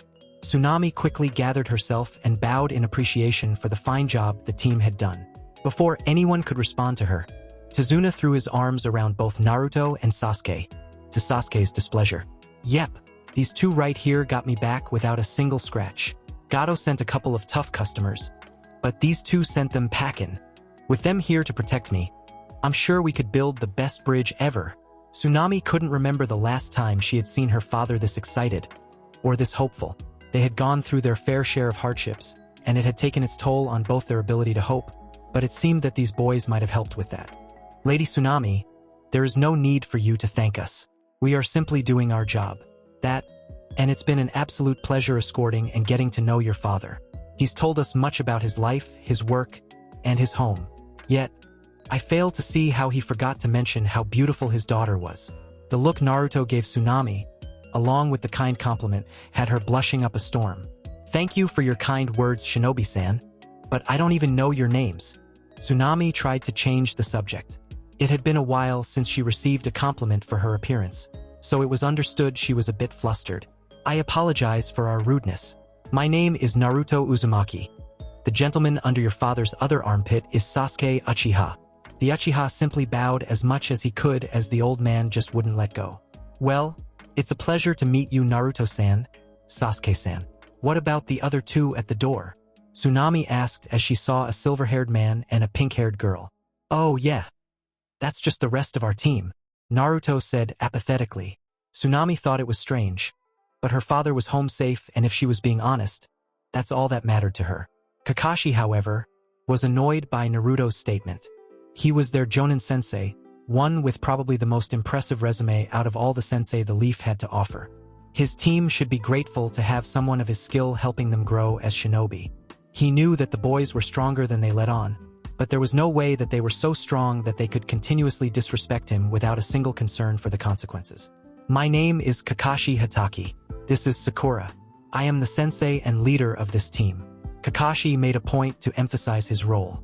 There was a moment of awkward silence after this, but Tsunami helped break the tension. You all must be quite tired from your trip.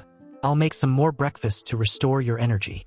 Thank you very much, Lady Tsunami, but Sasuke and I will have to pass at this time. Naruto, it's rude to refuse such a kind offer. I never took you for that type.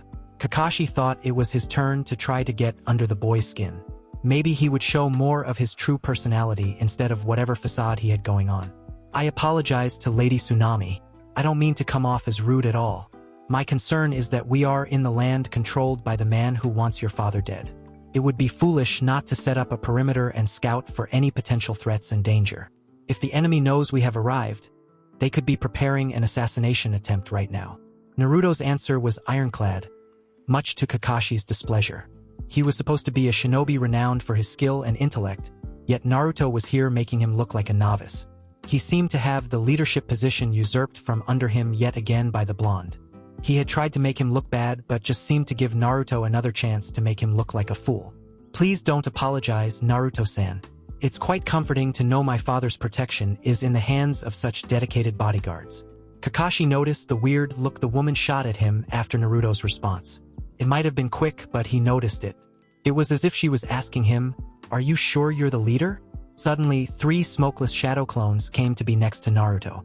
These clones will be securing and guarding the house, while Sasuke and I will go and scout the area. Naruto then reached into his Hayori and pulled out a map of the wave, much to Kakashi's surprise. I'll also need you to mark the building site of the bridge. I want to make sure that area is secure and would like for us to establish the safest route from your home to the site. Tazuna marked the location on the map and the 2 boys turned to head out and complete their tasks. But they were stopped by Kakashi. Team 7, meet me outside for a team meeting. Kakashi gestured for the boys to walk past him and moved from the doorway. Once they and Sakura step outside, Kakashi closes the door to Tazuna's home and leads the team a little further away to prevent eavesdropping by their clients. I have no idea what the 2 of you are hiding, but we are on a mission. I am Jonin-sensei, meaning I am your superior and commanding officer. You do not question my command and you sure as hell don't give orders. Kakashi was stern, even pushing some killing intent to try and intimidate them. Did you always respect your sensei, Kakashi-sensei? Kakashi was stunned and could do nothing but look on at Naruto. Why would you ask me that, Naruto? Even Sakura could tell that Naruto had gotten to Kakashi. She just couldn't tell why. I think you're being a bit hard on us. We are just giving you the respect that you've earned the same way your sensei earned yours. Naruto's face held a smile. Kakashi could have sworn he was standing in front of his sensei yet again. But the feeling faded as Naruto said, one must earn the respect of others through their actions and character. So I have to ask, are you worthy of respect? Are you deserving like your sensei was? Kakashi didn't know what to make of this. He couldn't tell if Naruto was simply trying to irritate him or if his comment had a deeper meaning. It wasn't a secret that Kakashi was the last student of the 4th Hokage, Minato Namikaze, but the fact that Naruto was Minato's heir was. All this did was raise more questions for Kakashi. I see you seem to be having difficulty answering the question. No matter, I'm sure you'll see the answer for yourself, Naruto said as he and Sasuke turned once again to leave. Naruto, Sasuke, you will lease dash. The boys seemed to have left using the Shunshin. Kakashi-sensei, what should we do now? Sakura asked sheepishly. She could feel the tension rising between her teammates and their sensei. She didn't know how to help, but she couldn't stand the fact that she might end up useless once again. ***, they will be able to handle themselves. The best thing we can do is wait for their return and report. For now, I'll focus on getting you stronger with a bit of personal training. We will start with the tree climbing technique and move on from there. Kakashi didn't want to allow the boys to do what they pleased, though he didn't have much of a choice. So instead of complaining, he figured he might as well use the free time constructively. Elsewhere, Naruto and Sasuke had been surveying the land they found themselves in. To say that the wave was struggling would have been an understatement. Children were littering the street, but not in a whimsical sense. No child was running around, playing or laughing as one would expect. The children laid on the ground, covered in filth. Some looked incredibly skinny to the point that one could see their skeleton or veins on these children. Some were out trying to steal or offer a service for food or money. There were even a couple of dead bodies lying around that no one seemed to notice. The people, the village, the land itself all seemed like it was dying. It's sad, Sasuke. There should be no reason these people are suffering the way they are. This Gato is draining the life out of this once great land. It is tragic, Naruto-sama. Though this would be a great opportunity to strengthen and expand the empire. It's always work with you, isn't it, Sasuke? A knight's job never ends, not even after death. Naruto wished Sasuke wouldn't take everything so seriously all the time. You are correct though. The wave will make a fine addition to the empire. With all the amazing resources here, our science division will have a field day. The two continued through the town, noticing there were a good number of mercenaries roaming around. They figured that they were part of the militia Gato had assembled to control the land by fear. They had witnessed the mercs harass and bully wave citizens. Not a single person stood up for themselves. It seemed they just didn't have any fight left. Sure, they could have easily handled all the hired thugs they had come across, but that was not their mission. nor was it in their best interest. Naruto had grown and learned much about the world, especially the cruelty of it. What he wanted to do was on a grander scale than stopping a greedy businessman from destroying a town. Naruto would have to ignore their blight for now, but he knew that they would thrive in the end, and they would thank their king for it. Naruto and Sasuke had continued to the small mining area of the island. Due to Gotouge's rule, trading became limited, therefore there was hardly any need to mine, leaving them abandoned. They entered and continued down a mine shaft for a couple of minutes until Naruto signaled for them to stop. This should be good enough. First, let's set up a barrier. For Naruto clones appeared, 2 moving a bit further down the shaft while 2 moved back towards the way they came. The clones took a rectangle formation and began to run through several hand signs. Sealing Jutsu, full concealment barrier. The clones placed their palms on the ground as a sealing array appeared. Each array shot a single line that connected, forming a rectangle on the ground. Transparent walls of light begin to form until a rectangular barrier surrounds the 2. From the inside, it seemed as if nothing changed. One couldn't even tell they were in a barrier unless they were really looking. On the outside of the barrier, one couldn't tell there was anyone there. Naruto had designed this barrier during his sealing studies and was incredibly proud. It would refract light and limit sound on the inside so no one could see or hear anything from the exterior. Now to set up the gate. Naruto then reached into his Hayori and pulled out a scroll. He opened and rolled the scroll out on the floor. The scroll appeared to be blank until Naruto started to pour a large amount of chakra into it, revealing a sealing complex-looking sealing array. Sealing Jutsu, God's Gate. As Naruto called its name, a black-colored torii gate rose from the scroll. When it finished, it stood at 8 feet tall, with its opening resembling a slowly moving azure whirlpool. Are you sure they'll be able to open their side of the gate? From my understanding, it takes a good deal of chakra. The test showed that it should work fine. Both sides of the gate are connected by the same matrix, so the chakra I put into it should allow for both sides to be open. Besides, Malisan is more than powerful enough to open the gate on her own, so I doubt they'll have any trouble. The 2 noticed that a red variant of the Leaf Standard ANBU blade gently fell out the gate. That's Kagura's blade. That means the gate was a success. Sasuke walked up and picked up the blade. Of course it was. It's a Naruto Uzumaki original, meaning it's a jutsu built for a king. Naruto crossed his arms and stood with pride at the success of his jutsu. He had been trying to replicate his father's legendary technique but found that though it was difficult for him, it didn't fit the way he did combat. He couldn't ignore the potential of what may be the most powerful space-time jutsu their world had ever known. So he did what he always did when he found things difficult: go back to the basics. He was a king and believed that there was a chance that, like before, his kingdom might one day come under attack from a powerful and vast enemy power. He would need the strength to protect his realm. Naruto strived to make his space-time techniques more defense and utility-oriented and was proud of the fruits of his labors, this one being a space gate that would allow one to traverse any amount of distance between the 2 entry points. Pass. I'll send a chain so they know it's safe. Knowing them, they would still be a bit hesitant. Naruto sent a chain out which grabbed the blade for Sasuke. It then went towards and passed through the gate. He felt the blade was taken from his chain, so Naruto recalled it. Along with it out the gate came 3 people. The first one was an impeccable beauty, a woman with lustrous, medium jet black hair and the face of a goddess. She had light yellow-orange eyes and 2 silver hairpins tied on the back of her hair, with the fringe of her hair covering her right eye. She wore a black kimono with a white sash, black fingerless gloves, a white jacket with a higher collar and blue rose-printed textures, black leg warmers, gray shinobi sandals, and a black forehead protector, with the Uzumaki swirl around her neck. The second one could be described as an elegant, snow-white-skinned beauty, with hair to match. She wore a revealing red outfit, showing her midriff, arms, and legs with her white hair tied back by a multicolored rope with bells attached to it. When she entered the area, she had a white kitsune mask with red marking on it, including an Uzumaki swirl in the center of the forehead. She removed the mask, revealing her ice blue eyes and enchanting face. She had multiple tattoos that resemble flower petals on the left side of her face and midriff as well as her left leg. To finish off her outfit were her red high-heeled sandals, and the red umbu blade sheathed on her left leg. Lastly was a hulking giant of a man, with spiky red-orange hair, well-pronounced cheekbones, and his eyes of gray. He wore a sleeveless blue shirt that tucked into his dark gray pants, which in turn are tucked into military-style boots. His pants were held up by a red belt with the buckle engraved with the Uzumaki swirl, which matched a strap going across his chest from his right shoulder to under his left arm. This strap held 2 large cannons to his back.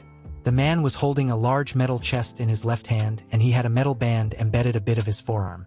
The 3 new arrivals stepped in front of and bowed to Naruto. "Greeting, my lord," said the large man. "Greetings, Naruto-sama," came from a white-haired woman. "Greetings, Lord Naruto." The black-haired woman was the last one to greet him. "Bando, Kagura, Malisan, please rise. I'm glad you were all able to make it. It has been some time since we have been able to see each other." Naruto named the individuals in the order they greeted him. "Greetings to you as well, Lord Uchiha," spoke to the woman now identified as Malice. "Greetings to you too, Malice-sensei, Kagura, Bando."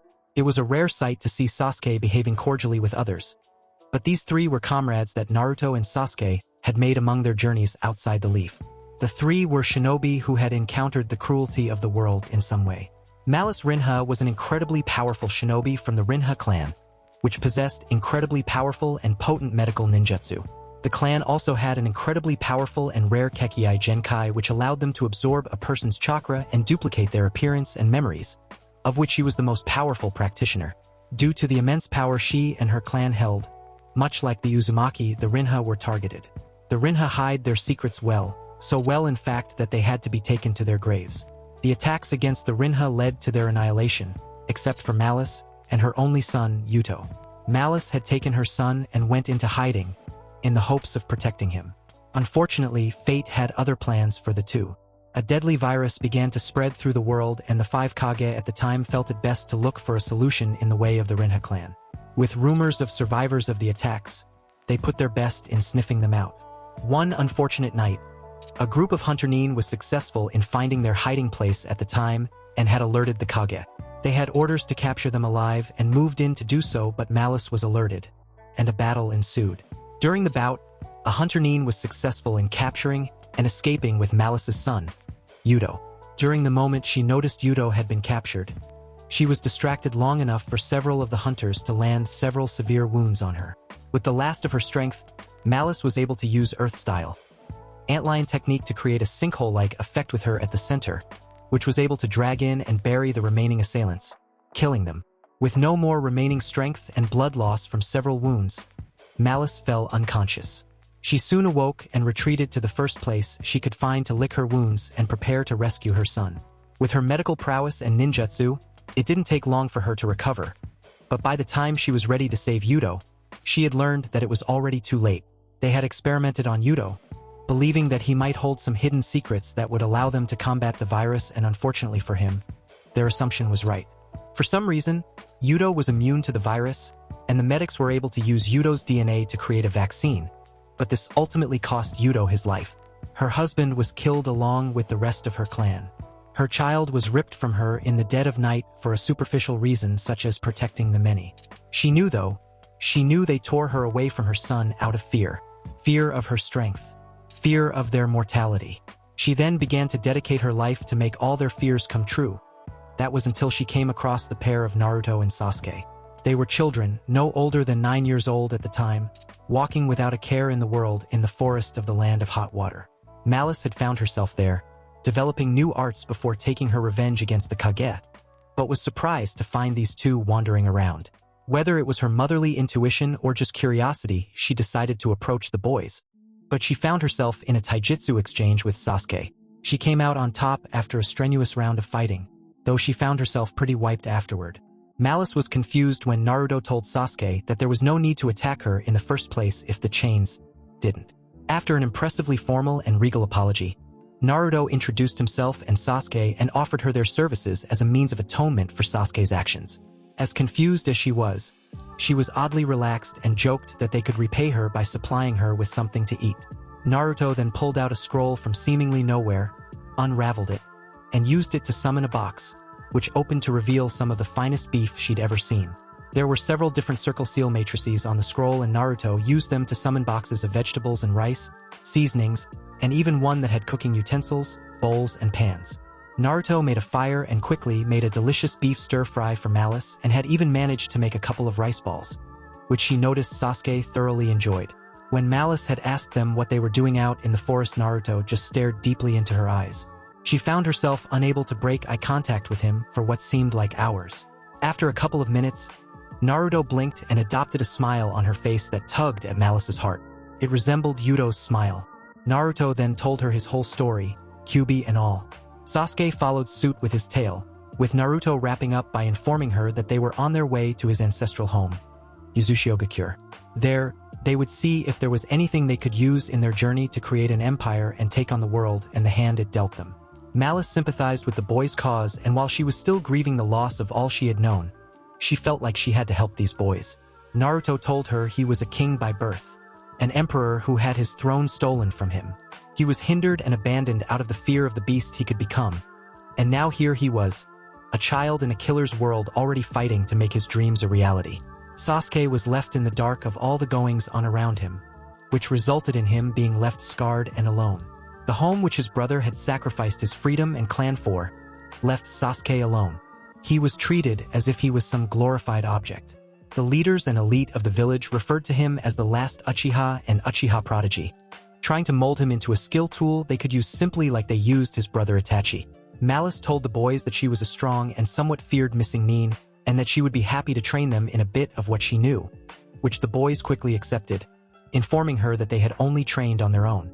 She traveled with them to Uzushiogakure and trained on the way, and was surprised to find that they were incredibly powerful and a bit more skilled than anyone their age should be. Their physical abilities alone were terrifying from what she witnessed. Along the way, she informed the boys of her story, feeling they were mature enough to understand. That gesture of trust pushed Naruto to reveal to her the Uzumaki chakra application and the Uzumaki time dilation field. Once they arrived at Uzushiogakure, they began their training and bonding, with Malice becoming a mother figure/sensei to boys, and them becoming her adopted children. She imbued in them all the Rinha arts which the two took to quite well. Sasuke found he was able to use several of the advanced techniques to further his combat ability, and Naruto helped Malice in creating a medical jutsu that could contend with any created by legendary medical nin, Tsunade. As time went on, Malice's desire became to see this new empire come to fruition, for she wanted to see it topple the world that took her world from her. She came to understand what she had lost was gone, but she now had the power and the drive to create a new world, where her boys could never be taken away from her. Naruto and Sasuke came across Kagura about a year after meeting Malice. The two of them were training through real-life experiences. Malice suggested that the two of them hunt down entries on the bingo book to help hone their skills and help collect funds for their ambitions. They had captured and killed several of the bounties in the bingo book, and luckily for them, they happened to be around the bounty collection office in the Land of Fire, close to the border of the Land of Tea. The boys had been using the henge to hide their identities, and after collecting the bounties of their captures, they were headed back to Uzushiogakure. The plan was to report to Malice, give her the funds they collected, go back to the Leaf for a period, and replace the numerous clones they had left to cover for them. Once they confirmed that everything in the village was normal and that there was no suspension of anything going on, they would head back out of the village to continue on their mission towards building their empire. Before they could make it back, they came across Kagura wearing her kitsune mask surrounded by a group of Leaf ANBU. She quickly performed some hand signs as some of the ANBU went to attack her. As the first attack was about to land, they stopped, turned, and began attacking their ANBU allies. In a few minutes, the group of ANBU was fighting amongst themselves, half of them pleading for their comrades to stop and come to their senses, but to no avail. By the end, the bodies of the ANBU littered the forest floor. There was only one survivor whose throat was quickly slited by Kagura. Believing that the onlookers were back up, Kagura went on the attack. They fired off several of her knives with her chakra strings attached, making the knives move irregularly towards their target. As the knives closed in, Naruto's King's Guard sprang to life, stopping the attack by deflecting the knives and severing Kagura's strings, much to her surprise. King's Guard then went and restrained Kagura, wrapping around her and quickly siphoning her energy. The boys approached the kunoichi, and using one of his chains, Naruto removed her mask, revealing her beauty. The two boys interrogated her, asking for her reasons for attacking them and why she was being hunted by the Leaf, but found that she was a resilient one. Naruto used his chains to make her kneel. He then dropped his henge, revealing to her that he was just a 10-year-old boy. Now that both were at eye level, Naruto stared into her eyes and after a couple of minutes, asked her of the wrong the Leaf had committed onto her. Kagura couldn't explain it then, but after joining their mission she explained it as Naruto's majestic charisma that got her to reveal her past to them. She told them of how she was an orphan of the leaf, one with an immense talent for ninjutsu that could rival Hiruzen Sarutobi, the professor of shinobi.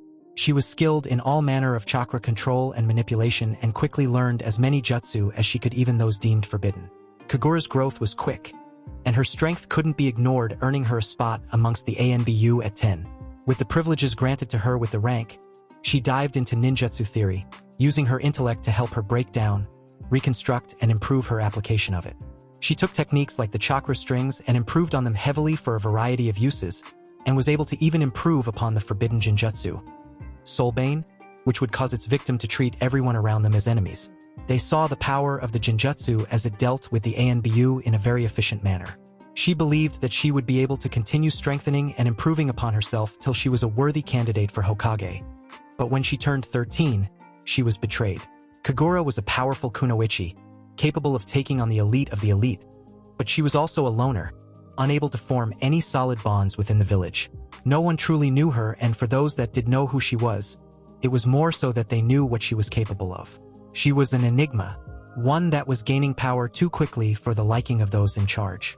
One night, on her return from a solo mission to deal with a band of bandits, she was ambushed by several dark-clad individuals, wearing white masks with void eye holes.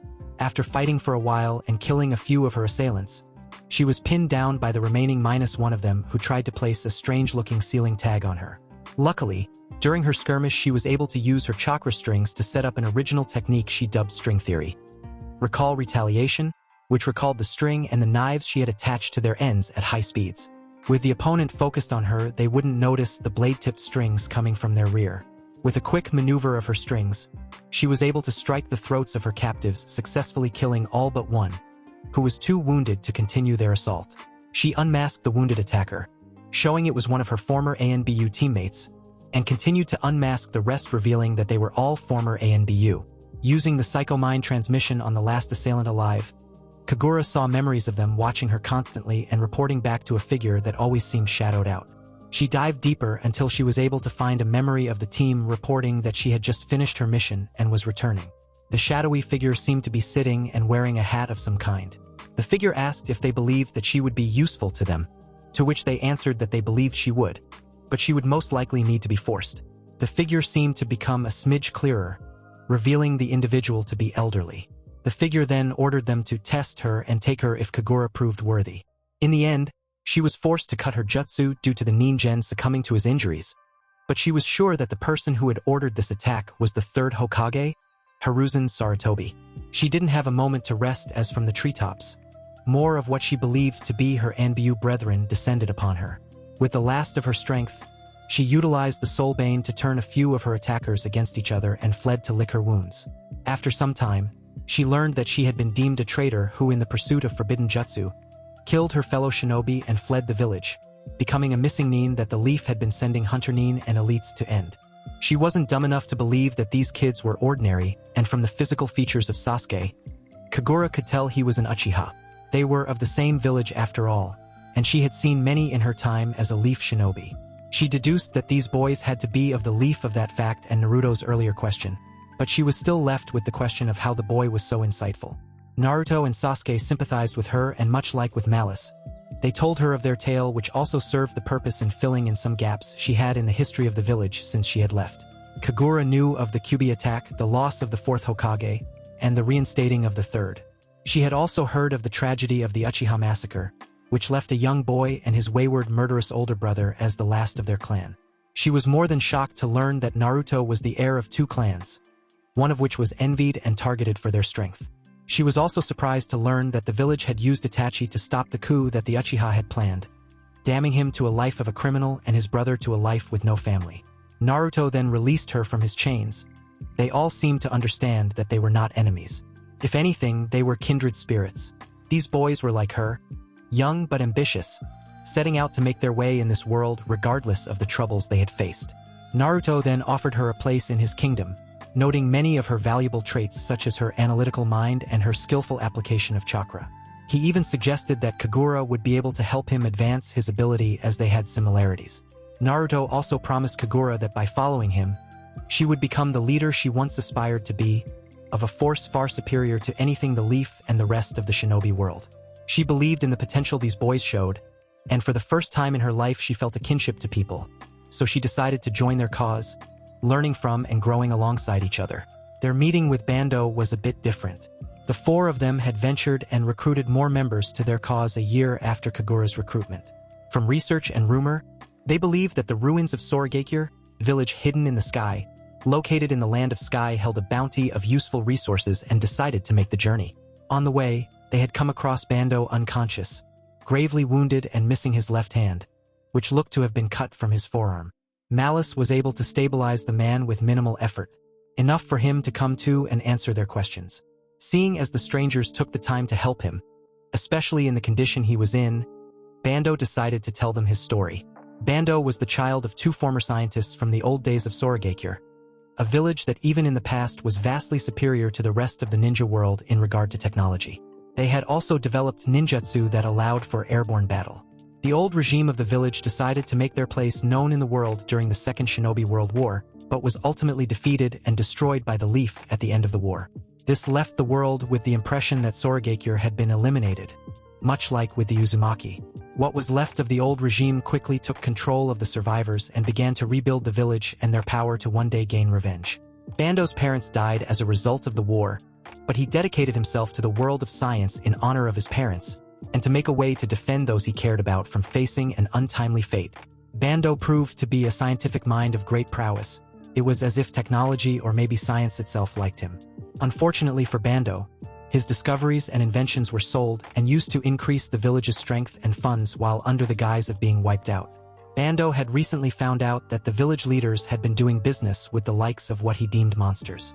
Among those were the Mizukage and his bloodline hunters, who mercilessly slaughtered anyone possessing a Kekii Genkai, and the infamous Orochimaru, who had been kidnapping and experimenting on people throughout the shinobi world. Bando even learned that they had sold several of their citizens as guinea pigs for Orochimaru's nefarious purposes. Bando was upset that his science and his people were being used to harm the innocent and was furious that it was the leaders of his people who were treating them as expendable tools to further their twisted need for revenge. Bando had spent his years honing not only his scientific mind, but his physical body and shinobi skills, and created a fighting style allowing him to capitalize on his inventions. Feeling he had no other choice, Bando loaded up what he needed and went to attack the leaders of his village, in hopes of ending their tyrannical reign and mistreatment of his war-torn people. Bando was successful in getting through most of the guards without fatally hurting them, but found himself swiftly defeated by the current leader of their village, Shino. After beating on a defeated Bando, Shino explained that with Orochimaru's help, he was able to develop a seal that allowed him to passively absorb nature chakra and use it to fuel and strengthen his immensely powerful body revival technique. Using the jutsu, Shino went from an elderly man with long gray hair and yellow eyes to a muscle-bound behemoth. His hair and beard grew wild and much longer, as well as blackening in color. Shino's muscles greatly expanded, which caused his clothes on his upper body to burst, leaving him bare-chested, with only shreds of the sleeve around his wrists. All this made him look younger and much more physically fit. Shino gloated that he was now the ultimate weapon, demonstrating his power by being able to sever Bando's left hand with a single chop of his hand, grabbing and crushing the now severed appendage being repaired. He had guards dump Bando somewhere in the forest and let the wildlife finish him off. Naruto was furious. Whoever Shino was, he was a leader, and that meant a lot to Naruto. The people of this land, whether they wanted to or not, had put their trust and faith in the old man to lead them to a more prosperous future. Yet, they were being sold off so some psycho could have a shot at revenge against a bunch of innocent people. Naruto told Bando that he would take it upon himself to deal with Shino and the old regime, but in exchange Naruto wanted Bando to become one of his scientists, to develop new technology for his up-and-coming empire. Bando thought the kid was insane, yet he did have two kunoichis with him, and even Bando could tell they were immensely strong. He didn't know what to do, but when Naruto stepped up to him with that warm smile and his left hand extended for a handshake, Bando felt he couldn't refuse. Bando agreed, but to the condition that no matter what, his science was not to be used against the innocent for nefarious purposes, which everyone was able to agree upon. The group had been led to the village by Bando, but there were guards at the entrance. Naruto then turned to his followers and informed them that he would be handling this himself, much to Bando's surprise. Naruto walked up to the entrance, to which the guards questioned who he was. When they received no answer, they went on the attack but were quickly dealt with when onyx chains shot out of them and wrapped around the guards' necks, slowly suffocating them until they lost consciousness. Naruto then turned to Bando and promised he wouldn't kill any of his people, besides Shino. Naruto dealt with the resistance they had met on their way to finally come face to face with Shino. The two had a heated exchange about what it meant to be a leader, a king. Naruto spoke of it as a privilege regardless of how one becomes a leader, which Shino believed that all those governed were simply expandable for the desires of the one governing. Naruto's words resonated with Bando, and the effort Naruto had put into helping him and his people. Bando felt that if anyone deserved to be called king, it was someone who believed what it meant, someone like Naruto. Naruto and Shino began their skirmish with Shino using his body revival technique. Shino planned on using his impressive spread to try and blitz Naruto but found himself flying several meters back as Naruto outspeed and kneed the man in his face. Shino corrected himself and stood once more to find the boy holding a rather large shuriken. It was about the size of a wheel and had the shape of a common fictional 5-point star. It was largely a shimmering onyx in color but had 3 dark grooves along one side of each point, the other sides having a dark gray edge. 2 red dots could be seen in the middle of the weapon above the shuriken's central hole, resembling a face. The shuriken started to glow with a brilliant green aura. Then Naruto let go of the shuriken as if he were dropping it on the ground, but instead it started to float in front of him and began spinning. It spun faster and faster until it resembled a glowing green buzzsaw. Shino mocked that with his enhanced durability and regeneration, no weapon or attack in the boy's arsenal would be able to defeat him, or even do him harm. Naruto stretched his right hand forward and called out Wind Style, Wind Lord's execution wheel. The weapon, having received orders for its lord, flew forth to do his bidding. All Shino could hear was a loud screeching followed by a sharp pain in his left arm. When he looked down, he found that it had been cut through by the boy's attack at the forearm, and when he looked back at Naruto, the boy held his missing appendage in his hand. Naruto told Shino that there was no escape for him, for when the king sentences one to death there is no escape. Shino's arm regenerated rather quickly, and he felt he was still superior in the fight but found himself on the defensive the whole time. Naruto didn't even move after he sent his shuriken after the man. Shino ran, dodged, and ducked but was unable to avoid the deadly spinning wind blade. He had most of his limbs severed and regenerated several times, and regardless of how strong his medical ninjutsu was, he still felt pain, and he was in a crazy amount of it. In a last-ditch effort to defeat Naruto and his death wheel, Shino released the 8 gates, but still found himself dodging this shuriken attack. Shino took a look at Naruto and was worried as he saw a bunch of onyx chains erupted from Naruto's right forearm, wrapping around it to form a cannon barrel-like structure. Then, Shino heard a screeching sound that was so loud it was almost debilitating. It took all his focus to jump over the shuriken, avoiding being bisected, but he couldn't dodge Naruto's next attack while midair. Wind Style, Spiraling Eraser was the last thing Shino heard as Naruto armed, and unleashed a spiraling stream of dense wind chakra that completely engulfed Shino's body and continued through the ceiling of the room they were in. When the attack finished, there was nothing left but a clean carved perfect circle in the ceiling. With Shino dead, Naruto and crew dealt with the remaining resistance. Bando took the helm as temporary leader for his people, informing them of the crimes their former leadership had committed and how Naruto had been their savior and liberator.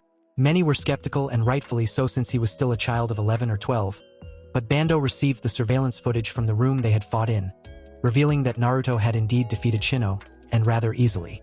Naruto delivered a speech to the people informing them of his plan to create a new home for him and those who would recognize them as their king. He asked the people for time to earn their respect and recognition, and with the help of his allies spent weeks providing medical attention, food, and other necessities they had been deprived of. In time, the people saw Naruto for his actions, not his age, and decided that he and Bando had done more than enough to be recognized as the leaders they were. Naruto shared the basics of the Uzumaki chakra techniques to help strengthen the new lot of shinobi that joined their ranks, as well as setting up the proper training areas that would help them take their training to heights untold. Malice started training the medics, and Kagura focused on the elites. Kagura was going to make an elite force that would be able to completely devour the ANBU or any village equivalent. Bando headed their technological division, focusing on making his king's empire one with no equal. He also was in charge of arms dealing, which was also a way to recruit interesting individuals.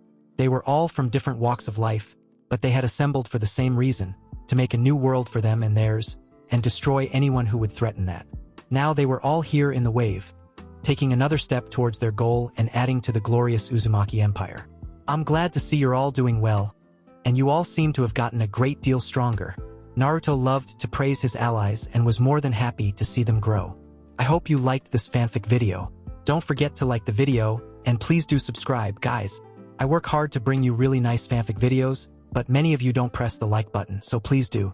And yes, don't forget to comment if you want part 2, so I can prepare it for you. Also, please share your opinion about the background music I used.